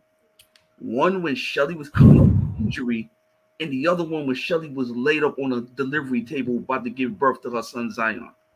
Okay. They have every medal. It started from Veronica. Go all the way back to them, because I don't think they understand how far this shit go back. If we're talking 100, okay, we're just talking 100. We're just talking 100. It goes back to 07. Don't even get me started with the 200, because they got every medal, with the exception of what year the Allison finally won it? 2012, right? Yeah, Allison finally won 2012. So Veronica was a double champion. 2004, 2008, and then 2016. It was 2016 and 2020. It was Elaine. So they've won every medal in the 200 in the Olympics, with the exception of one. And every damn year, American females and everybody run fast, and they sit back like, that's cute. All right. But they gonna be scared. They ducking now, like, nah, I don't want to race you right now. When they've said we don't get when Elaine, Olympic year, went to Miramar, same thing, lost, didn't care, ran 11-0. Sharika just lost to her, didn't care, jogged, ducking. They not ducking. They're not even afraid. They're literally not even afraid. They literally like, oh, you see her not ducking? Like, no, if we're ducking each other. If anything, we ducking each other till we see each other at Jamaican Child's. Because outside of that, who the hell we gonna duck? Who we gonna race? Who gonna beat us? Nobody. What the hell we doing? Ducking. Go K9. Understand get this something. Off screen. Get this off screen, because understand I something. Not the love. Get this off screen. They're not ducking. I believe they understand their worth. Goodness gracious. If I'm Sha'Carri, if I'm Shelly, and I'm Sharika, I just ran the second fastest time known to womankind. No one's ever gotten that close to Flojo's unbreakable record. You're gonna have to pay me. Yes, I want them to pull the exact thing that the men was pulling back in the early 2000s. You can't have us all in that. You can't have us all on that track, and you're not gonna pay us accordingly. I'm sorry, but if you want them 4 bad girls on that track, and plus Dina Asher, who I think is one of the greatest, one of the most underappreciated sprinters of this generation, you're gonna have to pay them. Pay them. And if Sha'Carri beat them, cool. Twitter's gonna be in an uproar. Everyone's gonna handle the medal. This and the third. It's all perfectly fine. One thing's for certain, three things for sure. Life, death, taxes, and one more. The Jamaicans are always gonna come out on top. Okay. Oh, five. To make it five. Five things for sure. Baylor's gonna have a good 4x14. I was about to say, you know what? At this point in the show, I'm ready to switch to college now. Cause like they just took all the joy out of me. And I'm trying to stay, you know, with the love. But I don't know why, but just that question alone just kind of sent me over the edge.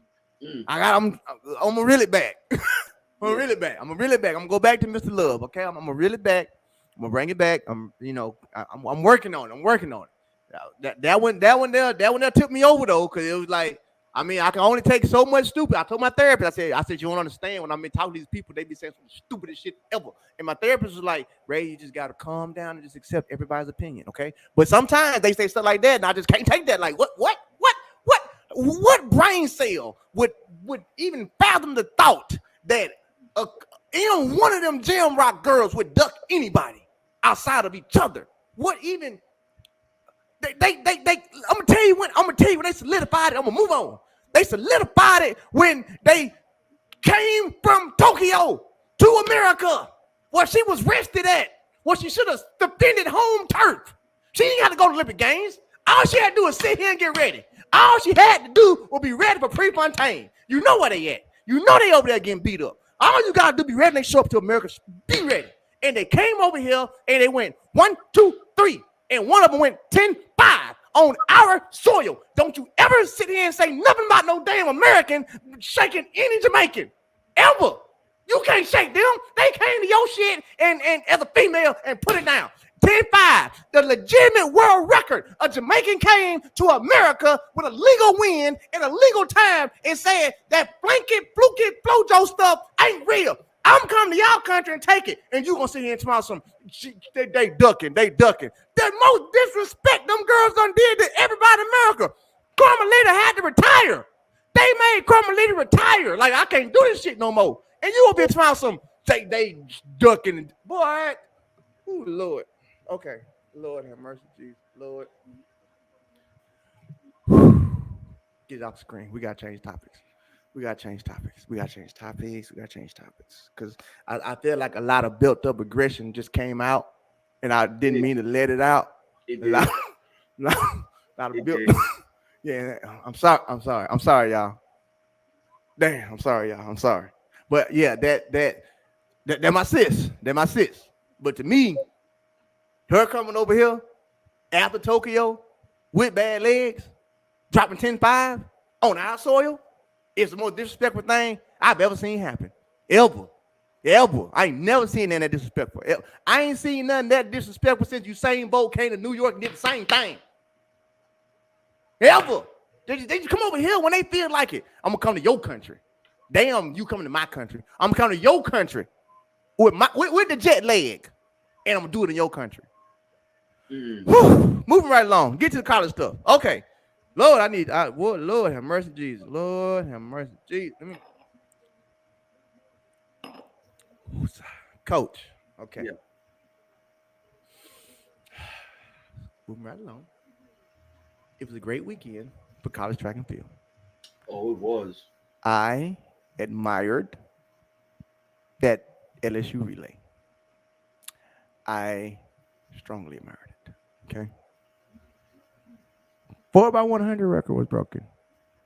And the men's and women's both was broken this weekend.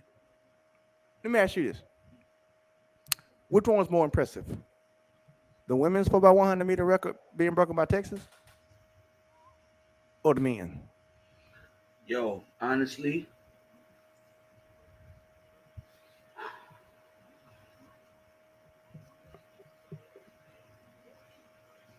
I want to say the men's, because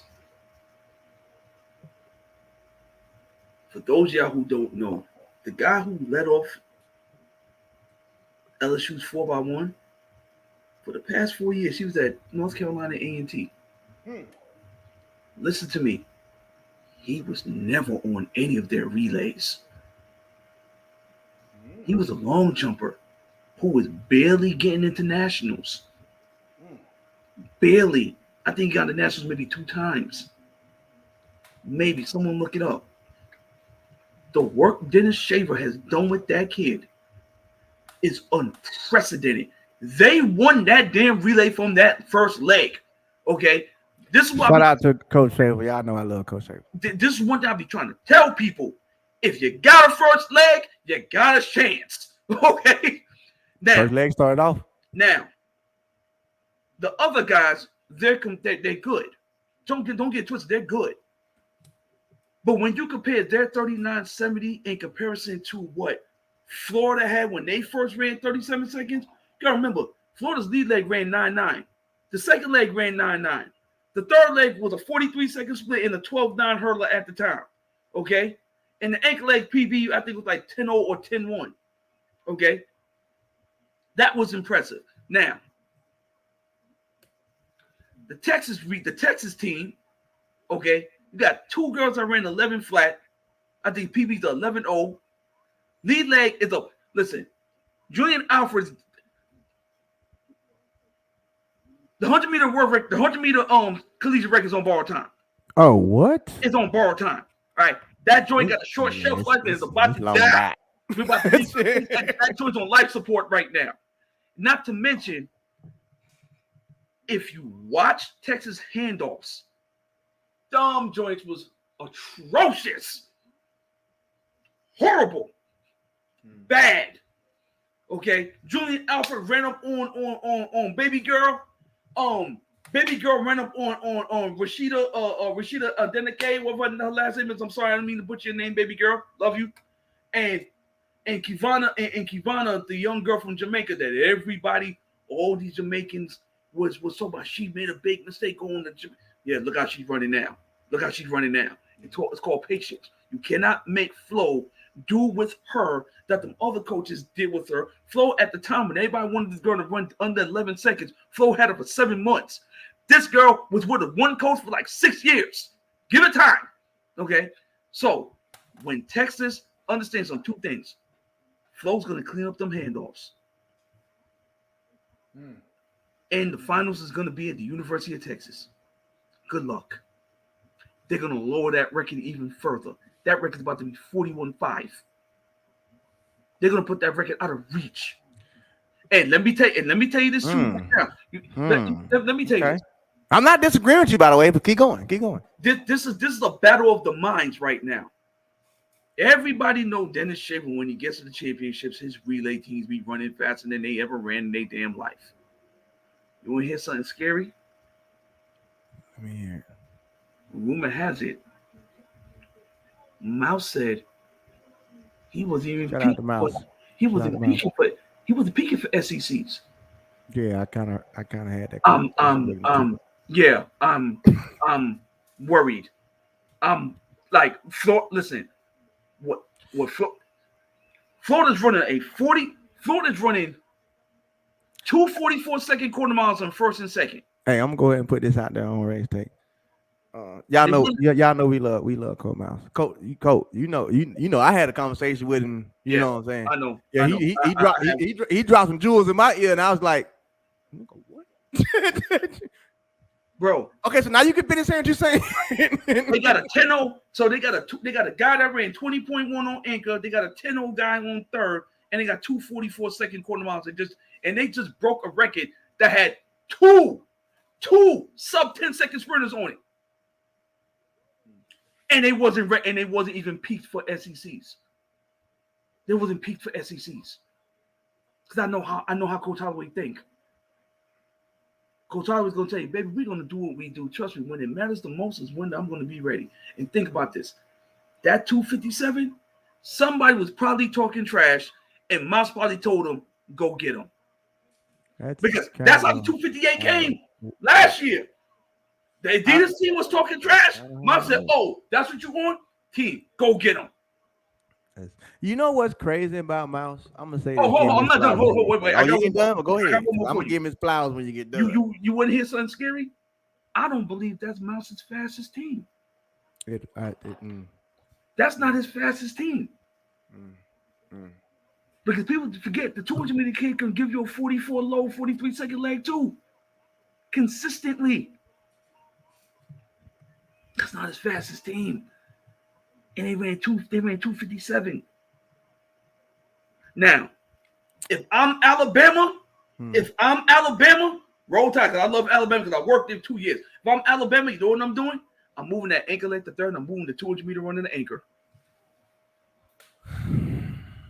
I'm gonna say it like this, yo. Yeah, Miles. It's Coach Holloway from University of Florida. Okay. I was down there with Mouse. I trained with Mouse. My rookie sophomore year of track and field, I trained with Mouse. So, me and Mouse had a conversation last week. Love him to death. The one thing that he reminded me of is Mouse old school. Yeah. He old school. He like us. Sit back and chill. Okay. Until you start talking shit.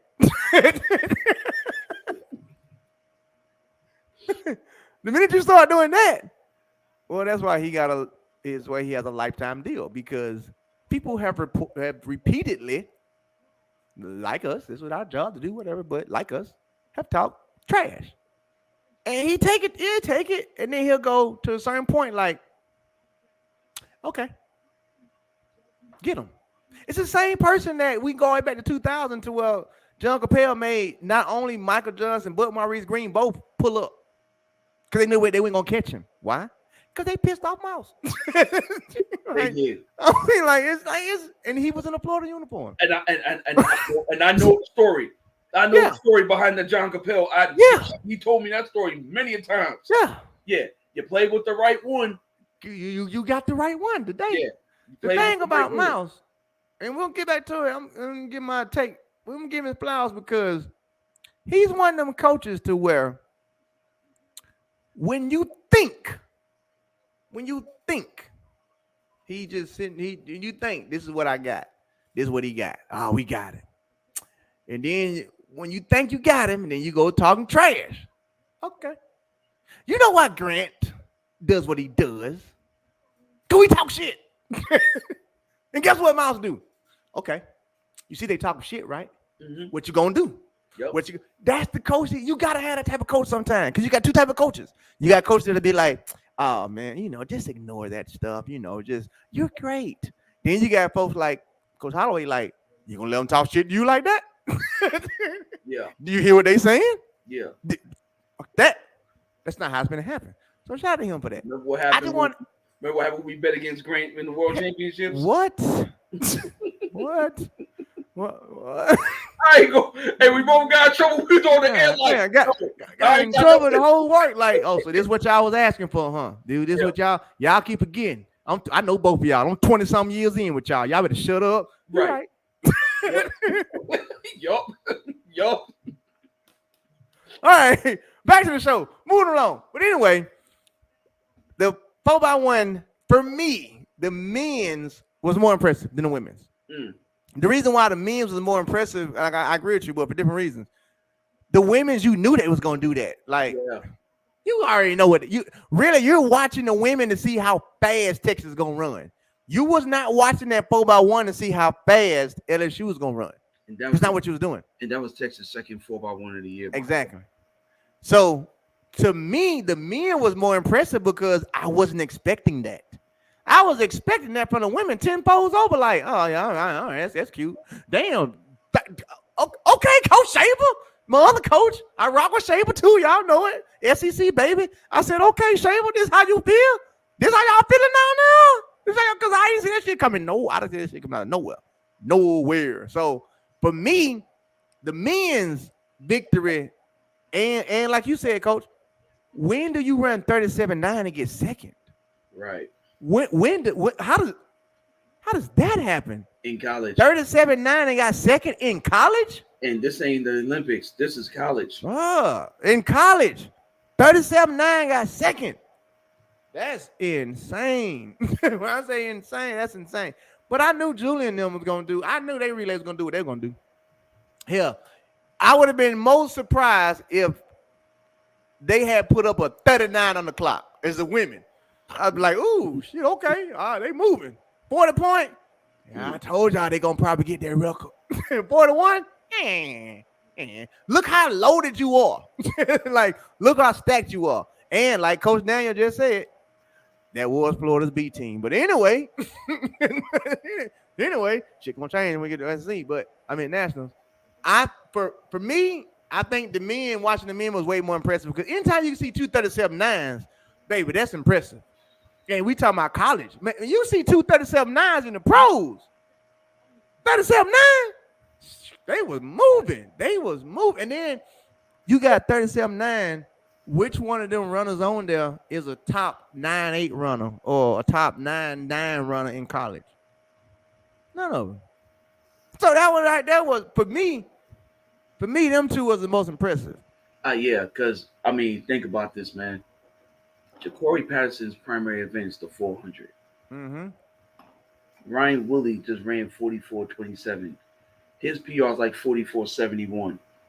And then you got 10.0, you got 10.06, 10.09 on the third leg, and you got 20.1 on the ankle. And they still, that to me, that was impressive. It's kind of similar to China when I was speaking to Coach Randy, who coaches the Chinese relay teams, when most of his 37 team had like 2-10-2 guys on the relay. He just knew how to move the stick through the zone. You know, this is crazy. I'm gonna get back on topic, but I want to entertain that real fast. Coach, how would you feel if countries said we can do exhibition 4x1s and we can share people for a record and some shit like that happen? I'm sorry, and some stuff like that happen.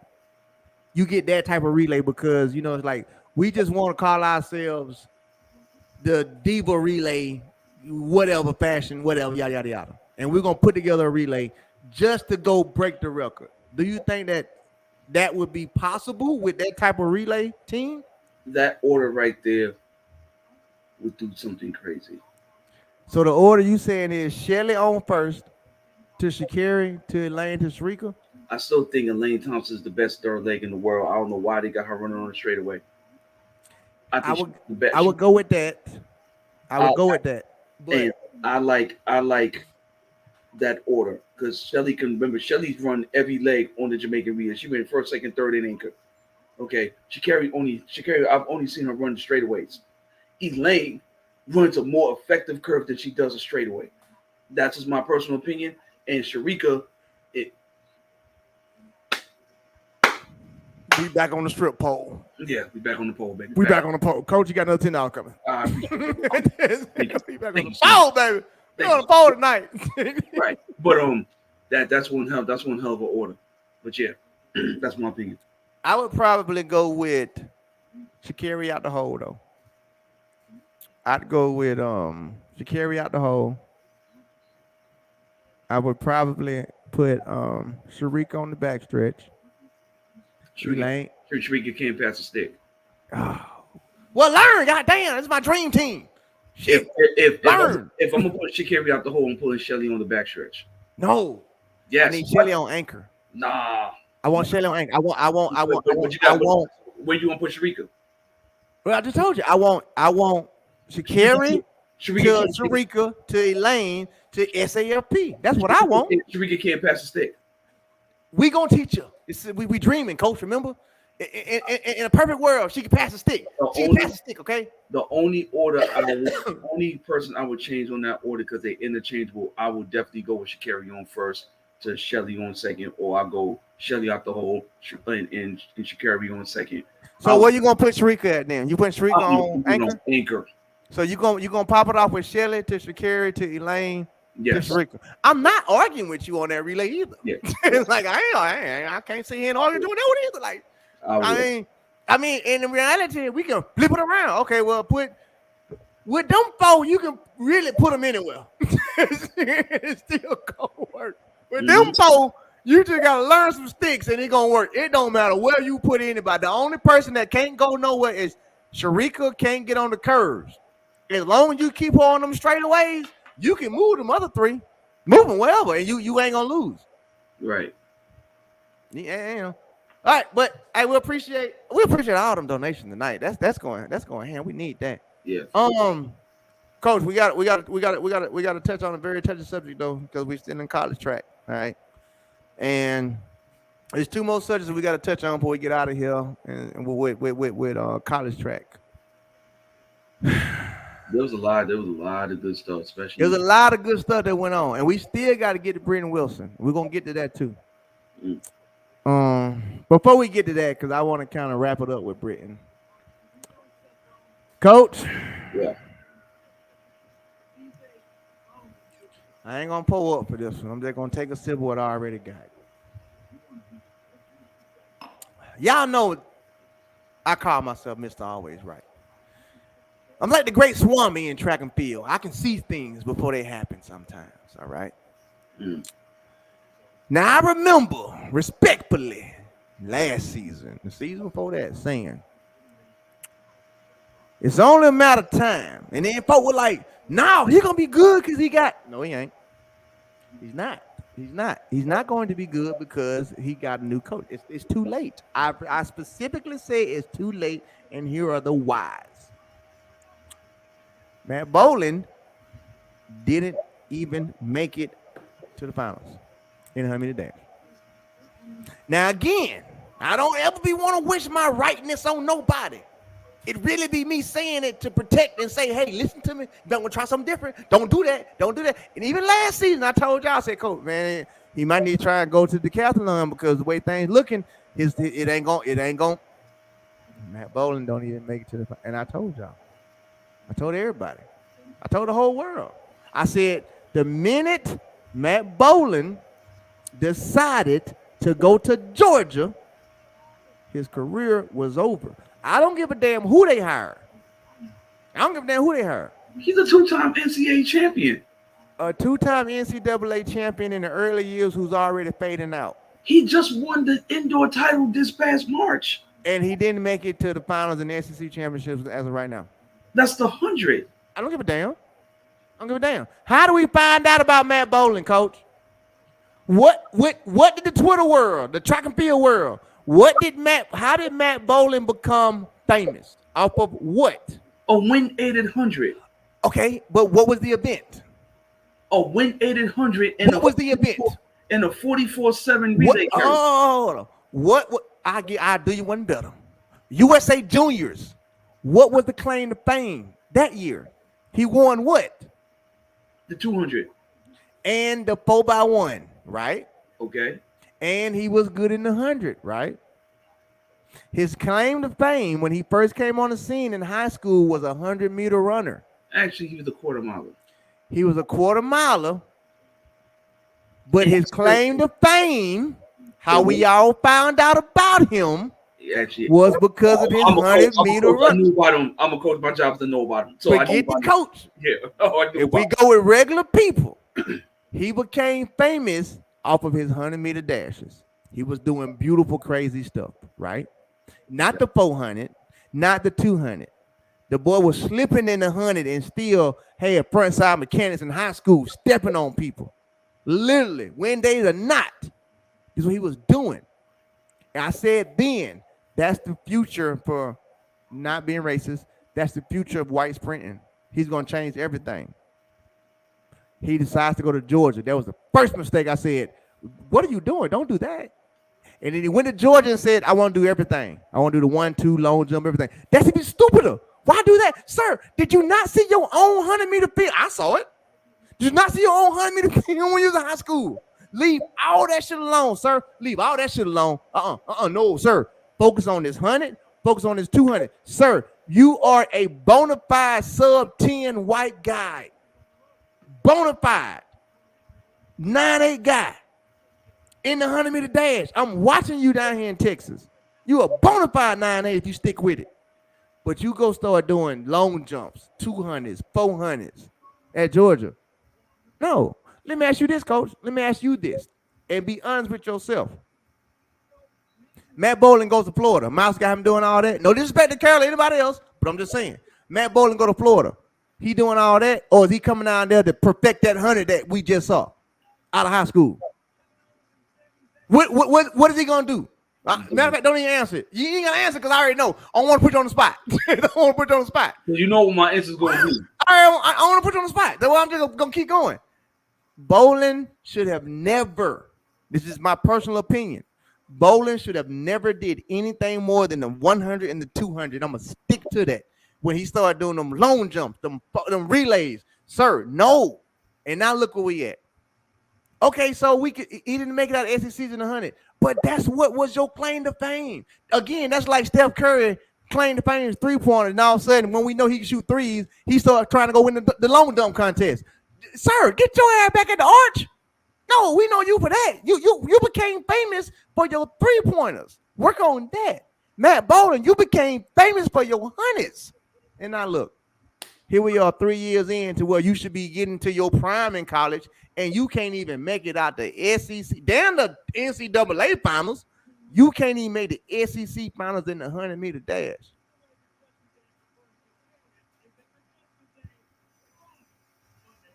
Go ahead. That's all I want to say. That's all I want to say about that one. Go ahead. So we don't get too far off topic.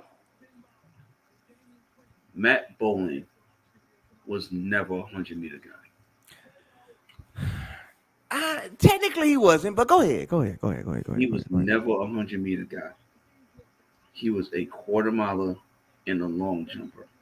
He was just uber talented. Remember, his first year running the 100 competitively was his senior year in high school. He was known for the long jump. He was known for the quarter. Okay. These are facts. The biggest thing that we have all said in our little small circles, okay, was we felt that Matt Boling should have been focused on the quarter this entire time. Or that. I even give you that, coach. I give you that. All I'm saying is that whole spreading out. That ain't what it was for him. Right. Now, do I feel that something is off? Look, respectfully, because I would never disrespect another coach. I do feel as if though that system probably had a shelf life on him. Mm-hmm. And when you got a talented man like Matthew Boling, either hold on, coach, not to cut you off, but also make sure that everybody understand. Those are still his decisions. Those are not the coach's decisions. That's right. Matt Boling's decision. So we're not saying the coaches did it. It right. Still was Matt Boling's decision to want to do all of that. So right. Just make sure we put it out there. We're not talking about Georgia's past coach, the new coach, none of that. They allowed him to make the decision of what he wanted to do.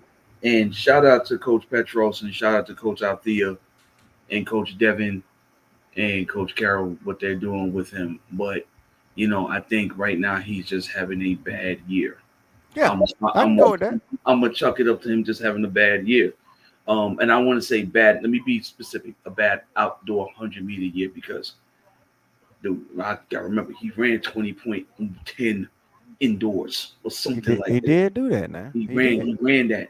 You know what I'm saying? He did that. We saw it. So, everyone is saying, well, he never won an outdoor title. Listen, man, in college, a national title is a national title. No matter indoor, outdoor, on the moon, or underwater, it's a title. He has two of them. Not many people can say they got two. Hell, a lot of people can't say they have one. Okay? I got three. But go ahead. You know what I'm saying? So, hopefully, and knowing Coach Carroll, she's going to figure it out. Like she always do. Now, to go with what you're saying, and to make sure that people understand it, this is also a little bit with that, meaning he's under a new coach. He's under a different coach. I'm not going to use the words better or nothing like that, but he's under a different coach. With that being said, sometimes, and you know it because Coach Hop used to tell us all the time, you're going to get slower before you get faster under my program because I got to change some stuff. So we could even go with benefit of the doubt of that's literally what it is. Coach Carroll, she's great at what she does. So or use Coach Carroll's terminology. Anybody can coach anybody's athlete for 1 year, year 2, where things, there you go.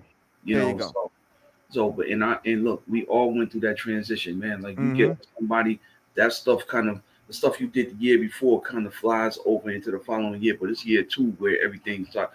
You won't really Exactly. find out if you wasn't just holding on to what the previous coach did in comparison to in comparison to what you're doing. So, he's gonna get it together, man. I think he's. I'll be surprised if he doesn't make an NCAA final. I know that they took the long jump out of his regiment this year. Mhm. He has a Mhm. long jump. Um, I know he's in the 200. I think he's going to really lock in on that 200 because I don't think that I think Georgia understands that they don't have a chance in hell of winning the outdoor title. So it doesn't make no sense to try to double this kid. It makes absolutely no sense. Now they're going to give him every opportunity to double. They're going to probably put him in 1 and 2. But if I'm Coach Carroll, and this is me, there's no shade to any of the Georgia coaches because, like I said, my boy Devin is down there, and I love Devin. Devin's been a good dude to me. It was up to me, knowing that I ain't got no chance in hell. All he's doing is the 200 in those relays, and that's it. That's it. Because you got to look big picture, and that's what Carroll's probably doing. Carroll probably feels that this kid can probably, I like that. I like that. I like that approach. Carroll is probably thinking in her mind because believe me, Carroll believes she can do anything. I've heard I her. mean, and she's proven that too. So I've heard her talk. I've watched her how she moved. Carol probably in her mind probably think that Matt Boling has an opportunity to make the finals at the USA Championships in the 100 and the 200. She probably thinks it. So she's probably gearing him to be ready for that meet. Like, I really believe that Elijah Godwin is not even nowhere near where he's supposed to be. I think Elijah Godwin's going to mess around and run under 44 seconds at this damn national championship meet. Like, the way she's been getting him ready for you might be on to something, Coach. You might be on to something now. As you talking, I'm listening. She's sneaky with what she does. She's sneaky as hell. That's why I'm listening to you now. Like, wait a minute. And I think that's absolutely great. I think that's a good thing, man. You know what I'm saying? So, she's keeping everyone guessing. So I think when it's time, it's kind of like what I did in my conference meet. You saw the success I had in my conference meet. Shout out to you. I was gonna do the end of the show, but keep going. Everybody, their mama thought my kids wasn't gonna perform. And my boss looked me dead in my face after the meet was over. She said, "Dude, you're really a championship coach." I said, "It's a championship pedigree. What she thought was gonna happen, right? Duh. I knew you was gonna do that. Duh." And I'm telling everybody this now. No one remembers who won the TCU Invite 100, but everybody's gonna remember who won the 200 at your conference meet because that thing's in the books forever, man. Yeah, unless you go on T-Bridge, you start searching, but nobody really cares. It's about who wins those conference titles, those national titles, who comes out the top seed at regionals. You know what I'm saying? So that stuff matters, man. So, for everybody that's watching, that's any championship. That's NAIA, that's NCAA, that's junior college, that's D2, D1. You win a championship at a conference or anything like that, you win the books forever, Jack. So that's pretty much what coach is saying. So just make sure that we show love to everybody. Like, it's the same thing across the board. So yeah, man. So I think he'll be all right. You know what? I'm gonna have to go with that because I gotta use my sis MJ as an example. Okay. Meaning, I know for a fact that they chose to sacrifice NCs for USAs. Yeah. So what you just said, and me knowing Coach Carroll, like, well, shit, you know what? Damn, you might be on to something. You know what I'm saying? Like you might be on to something because a lot of them coaches, even the college coaches, they have bigger, things in mind with their athletes to where it's like, well, we might not be ready now because it don't really matter now at all. Because like you said, you've already done it. You've won 2 titles. So what matters if we sacrifice this 100-meter SEC just to go win bigger stuff? So I can see, like, you know what, Coach? You know what? You made me see it a different way. Like, oh, well, shit, not based on who the coach is. Right. It could be a method to that madness behind why. Like, okay, well, he went 20.1. but then we didn't get him out of SECs. So we almost got to get Coach Carroll the same respect that we'll give Mouse and say Mouse had his B team out there. Well, maybe Coach Carroll had a B runner out there because she looking for bigger and better things later. Right. It's possible. I'm not banking on Boling. I'm banking on Coach Carroll. And the only reason why my stance is kind of changing is because of what you're saying about her, not what he can do. But I still think he'll just pick one event. And you know what? Maybe that's what she did. Maybe she saw the same. She was like, bro, we picking 1-2 good events. And this 100 ain't it. So we're going to have you ready for this 2-4. So maybe that's, we'll see. That now I'm interested to see how his season unfolds. Because if it don't unfold the way that it should, I'm coming to you first. I'm be like, now you said Coach knew it. She had an agenda, and now he suck everywhere. There ain't no agenda. I just got to give her respect and give her. Oh yeah, 100%. We ain't never not. Yeah, I got to give her her just due, and I got to give her the benefit of the doubt, man. I got to. She's earned the right to get that. 100%. But let's talk about the young girl who ran 22 flat. I was gonna actually get to her now and then Britton. The reason why I want to get to her now, excuse me 1 second. In case y'all didn't know, Latasha Smith is her name. Okay. Mm-hmm. Latasha Smith. Before today, I didn't know Latasha Smith existed.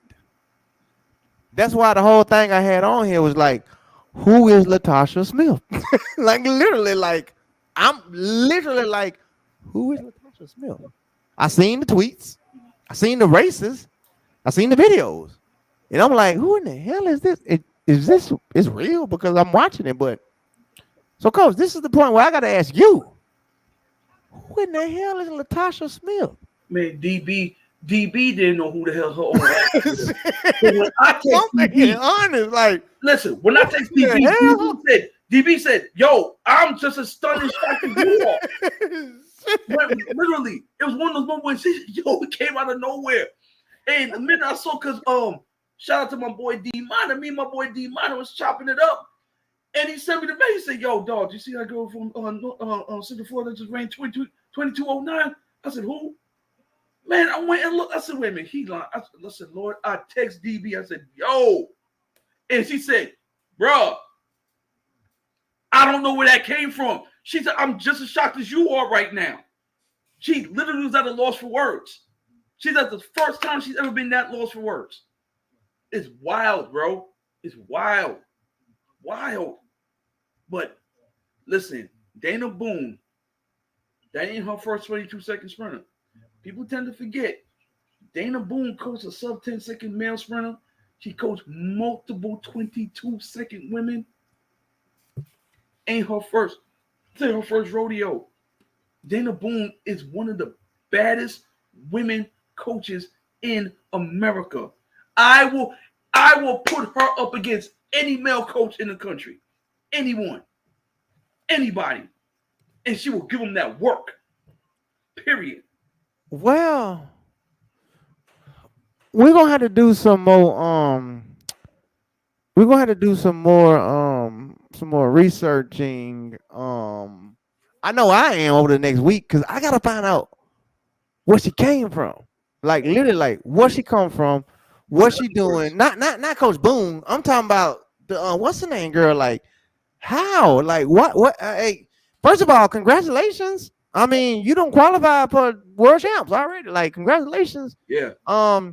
She sure we, did. we got to do more because I can't even talk about you because I literally was like, who did what? That's fast as hell. What? When? How? Now? Like we just went through a whole indoor season. I never heard your name. Ever. Like, ever. Went through a whole outdoor season opening up. I never heard your name. But then I saw it and I was like, this ain't fake either. Your knee hash is on point. Like literally. It ain't no sloppy 22-0. It ain't no, no, it's like, damn. damn, it was actually the way it should have looked to go 22-0. I was impressed. Like I watched that shit 100 times. Like this is impressive. This is literally impressive. Like that's all I could do. Like I don't have enough information to even talk about her. Like, and people better understand. damn. And people better understand something. Dana Boone isn't one of these brand new coaches. Not at all. That girl will be ready once she makes it through regionals. She will be ready.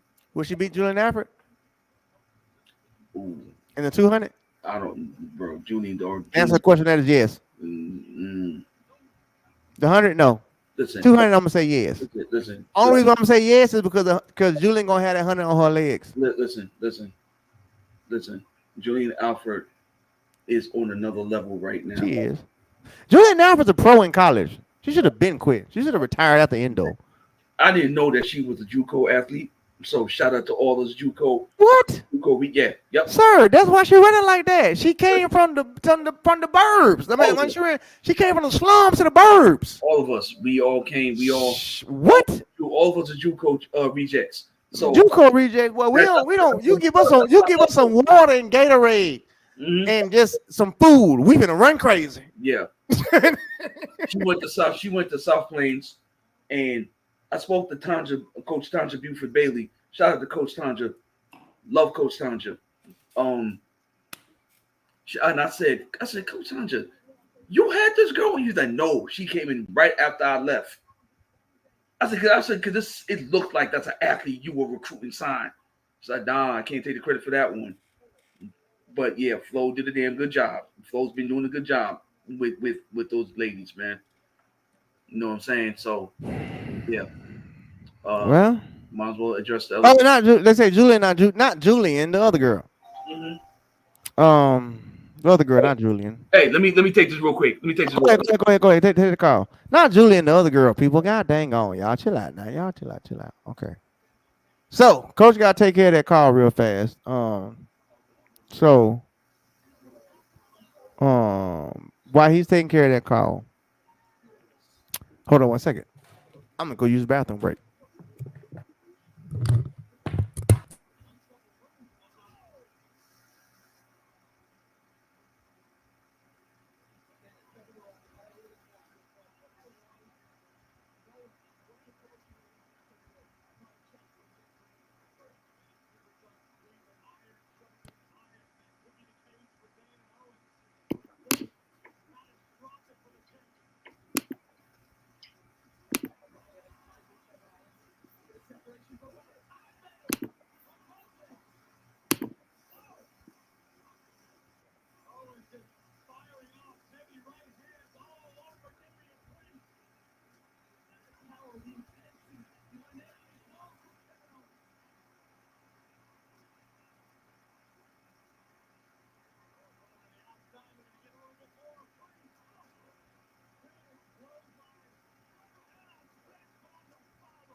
So,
All right, I think we back there.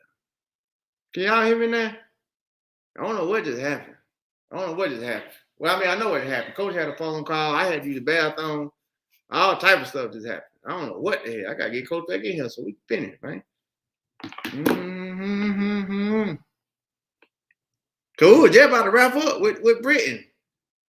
I don't know what happened. We're just about to wrap up.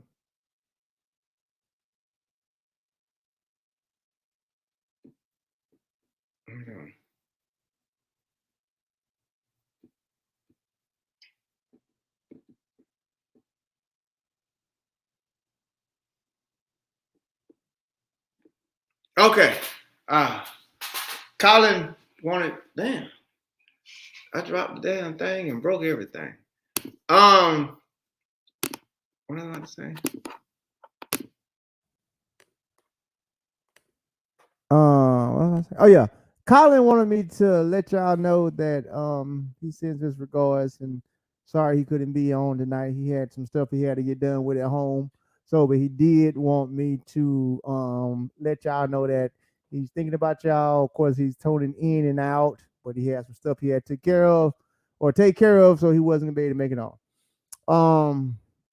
Of course, Coach has got a phone call as we saw.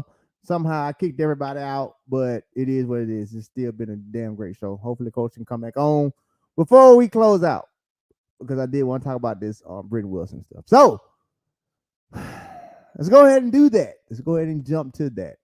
Okay. So Briton Wilson is amazing. Let's just put that out there first of all. Put it out there. Let's just put it out there. Put it out there. She's amazing.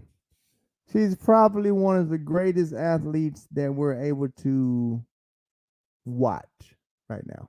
Okay. Now,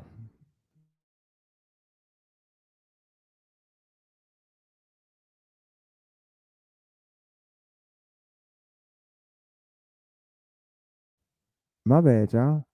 I stay breaking stuff. When I say I stay breaking stuff, when I jumped up to go pee, my microphone fell and I done broke it. But anyway, so Briton Wilson, amazing.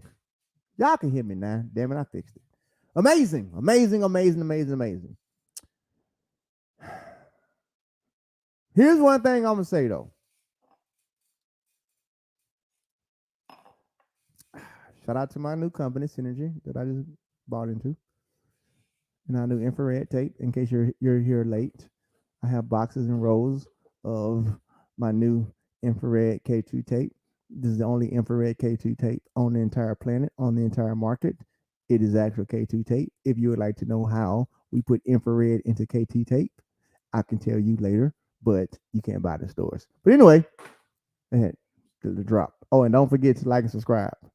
Anyway, now, Briton Wilson. Here's the thing I did not like. I did not like the comparison of. It's not a comparison. I get why people do it. It's like, well, man, Allison didn't even run this fast at her prime. At this age, Allison didn't even run this fast. Here's why I have a problem when people say stuff like that. Okay. 2 reasons. One, you put pressure on that person already. You already put pressure on Briton Wilson. Man, Allison did this. But then you don't apply logic and reasoning. Like, well, when Allison did it, it was like the year of 2004. That whole thing I just explained about evolution in the body. When Allison did it, she did it in 2004. 19 years ago. Okay. 19 years ago. So let's not do those comparisons. Okay. Let's not do those comparisons because Allison did it 19 years ago and Allison didn't never even go to college. What Allison did at that same age, Briton Wilson is still behind, as in Allison got Olympic medal, silver. Anyway, Allison didn't even focus on the 400 at all.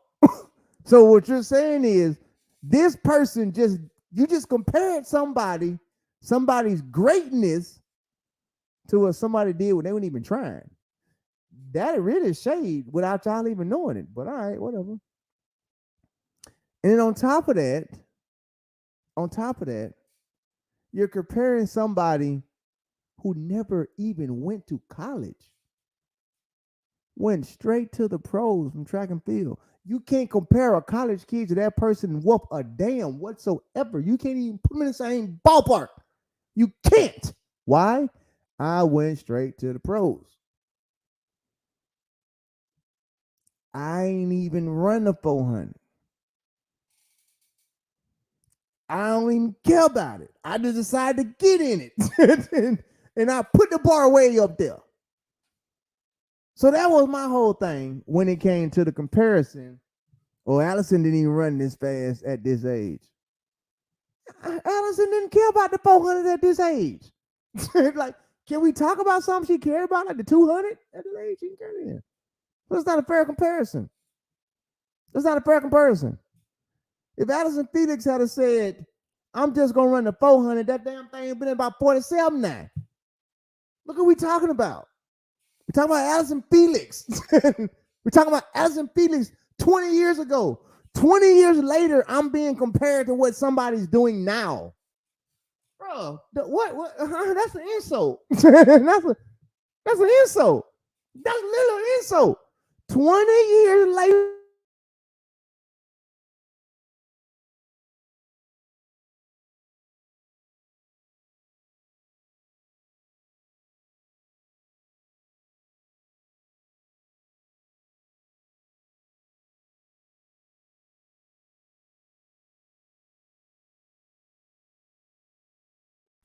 I told y'all I broke my control. I'm back now. I broke it. But anyway, like I was saying, 20 years later, 20, you're talking about me and comparing me with something that somebody's doing that is outstanding. And I didn't even take it serious. Don't compare me to her. I'm speaking because Allie can't speak for herself, so I'm going to speak to Allie. Don't compare me to her. Because what you're doing is you're diminishing what she just did by trying to compare her to my greatness. Because now she got to be compared to everything I've done. That's not fair to Britain. That ain't fair to Britain. It's let's enjoy what Britain is doing right now. It's not, well, you know, Allison at this age, she didn't. At that age, Allison already had $1 million and 3 cars, 2-3 medals. Stop. Let's not even do that. Let's not even do that. Allison was on a whole other plan. Let's not even do that. So what Briton Wilson is doing is outstandingly great for track and field. What Briton Wilson is doing is outstandingly beautiful for Briton Wilson. But let's not do these comparisons. Let's not do these comparisons no more, okay? That's all I have to say about that part. Now, I've seen some people, and I'm going to get off here. I've seen some people talking about some, see, it got to be worried. No, see, it ain't got to be worried, okay? See, it ain't got to be worried, all right? Why? See, it ain't got to be worried. See, it ain't got to be worried because I'm the world record holder. My worry comes when somebody comes close to that. I'm not worried because somebody ran a 400 fast. That's cute. I ain't worried about that. I will get worried when you run and you show up and run and come close to my world record. Now I get worried. But am I going to get worried because you just dropped the fast 400? Nah, I ain't worried about that. So, you know, people ask, that was the topic. People asking that like, oh, see it, better be looking out. Looking out for what? See it, be looking out for the mailbox for another check. If anything, see it, better look for a new endorsement. Until somebody come close to what she's done, see it ain't got to look for nobody. I'm sorry. See it ain't got to look for nobody. What Briton Wilson is doing is outstanding. It is beautiful. Is she the future? I'm going to say yes. Is she overly talented? She's showing that. Showing that. But can we start talking about, oh, like I said, they talking about Sid in the 400. Again, Sid don't care about the 400. So why do we make up these comparisons nobody cares about? That's the same thing that they did with with Britton and Allison. Nobody cares. Why? Because them girls don't care about the 400. Compare me to the things that I do for real. Don't compare me to nothing like, I don't care nothing about that. Don't care nothing about that right there. Don't care about that right there. Compare me to what we doing. If you want to compare me, come over here to these 400-meter hurdles. Don't compare my 400 because I ain't got the world record in that. If you want to compare me at my age, compare me to everything I did as Allison. Compare me to everything I did at my age. Don't compare me to a 400 that I ain't even do. Compare me to everything. So there's no comparison. Times are cute. Times are great. But if you're going to compare times, compare it with everybody that does that event. See, you don't care about no 400. Allison doesn't care about no 400. So stop comparing her 400 to theirs. If you're going to compare 400s, you must compare her to Sonya.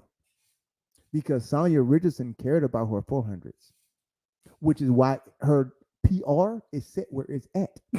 Because she cared. So if you're going to compare 400 opens, don't compare it to Allison. Don't compare it to Sid. Compare it to Sonya. Okay? That's all I had to say to everybody. I was like, man, stop doing that. Compare 400 to 400. Compare Britton's 400 to Sonya's. That's it. That's all. I love Briton Wilson. When I say I love Briton Wilson, look, I ain't been to track meet yet that she been at. But I can promise y'all, Briton Wilson is like, it's just like David Allen for me. David Allen. Same. I want their autographs. When I tell y'all I'm a Briton Wilson fan, look, I ain't been in the track meet she been there yet. But when I see her, I want an autograph. I want a photo. I want a picture. I want to be on something. Same thing when I saw David in Puerto Rico. Baby, I do my hero, baby. I need video. I need photos. Come on with it. I freaking love Briton Wilson. I don't understand. That is like right now, I'm like one of her number one fans. But let's not do that. Allow Briton Wilson to become Briton Wilson. That's all I'm saying. All right, y'all. I'm finna go. Because we had 2 hours and 22 minutes. And we don't been surpassed our time. I know I messed around by the first 20, 30 minutes. So we still ended here in like 2 hours of just track stuff. So, you know, coach had a phone call. He had to go. My whole computer system shut down and all that because I had to pee. So, you know, but overall, all in all, it's a pretty decent show. We hope you guys enjoyed it. We appreciate what I tell y'all. What I tell y'all, being on that strip pole. Look here, man, I ain't got no problem with it, boy. I ain't got no problem with that strip pole. Y'all folks came out tonight, boy. I think we been co-made about $75, baby. Split that, baby. And on top of everybody who watched and all that, man, we might have made $100 a night, baby. We appreciate y'all folks. God damn, I know I do. I know I do. If nothing else, I know I do. Appreciate all y'all, man. Look here, sir. I'm be honest with you, sir. Bandit, be real with yourself and with me. Forget these people. If you accidentally did that, just email me, sir. You already know I'm not like that. If you meant to do $5, just email me and tell me, Ray, I didn't mean to do that, and everything's taken care of. Don't even worry about that. Yeah, you know I don't even rock like that. So I appreciate you no matter what. No matter what. $1, $2, $5. Y'all ain't gotta do that.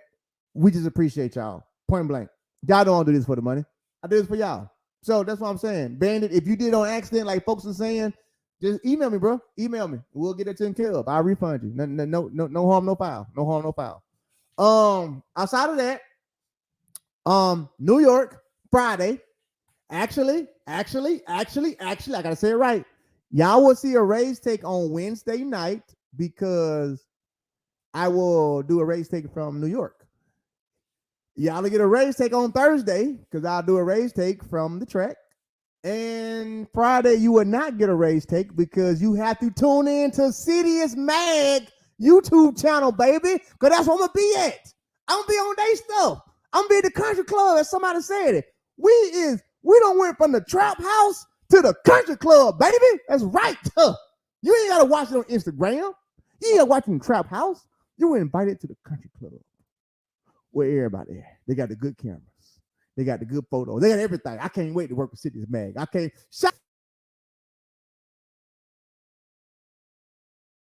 Damn it, I gotta get this cord fixed. Shout out to City is Mad. Go follow City is Mad right now. Cause look, I'm telling you right now. Come Friday, everything's having a track meet. Everything from me commentating. Oh, she on broke that cord again. Damn, this cord really did go out. Damn, that cord really did go out. But anyway, I got to buy no cord. From me commentating races, from me doing all the crazy talking I'm going to do on Friday night, from me just being RaesTake, the man of the hour, all of that, y'all already know. You can't watch it over here, though. You going, oh, Lord, I really didn't break this. It's time to go. It's really time to go. I really broke my cord. City is Mad YouTube channel. Go subscribe right now. Because I'm telling y'all again, come Friday, you ain't gonna be able to find me if you ain't watching their channel. Okay? All right. Shout out to everybody that's coming to track meet. Come Wednesday night, I give y'all all the lane assignments that's going on in New York. I give y'all my predictions on the people that's in my track meet and his friends. Shout out to Trials of Miles. Go follow Trials of Miles too, please, and thank you, because they are the ones that made all of this possible. There would not be no RaesTake 200 meter, 100 meter sprint showcase in New York if it was not for Trials of Miles. Go support them people. I love them people.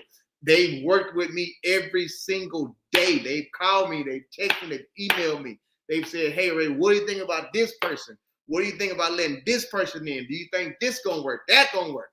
Shout out to them for making me a part of it, for sure. So this weekend, this Friday, New York City, New Jersey.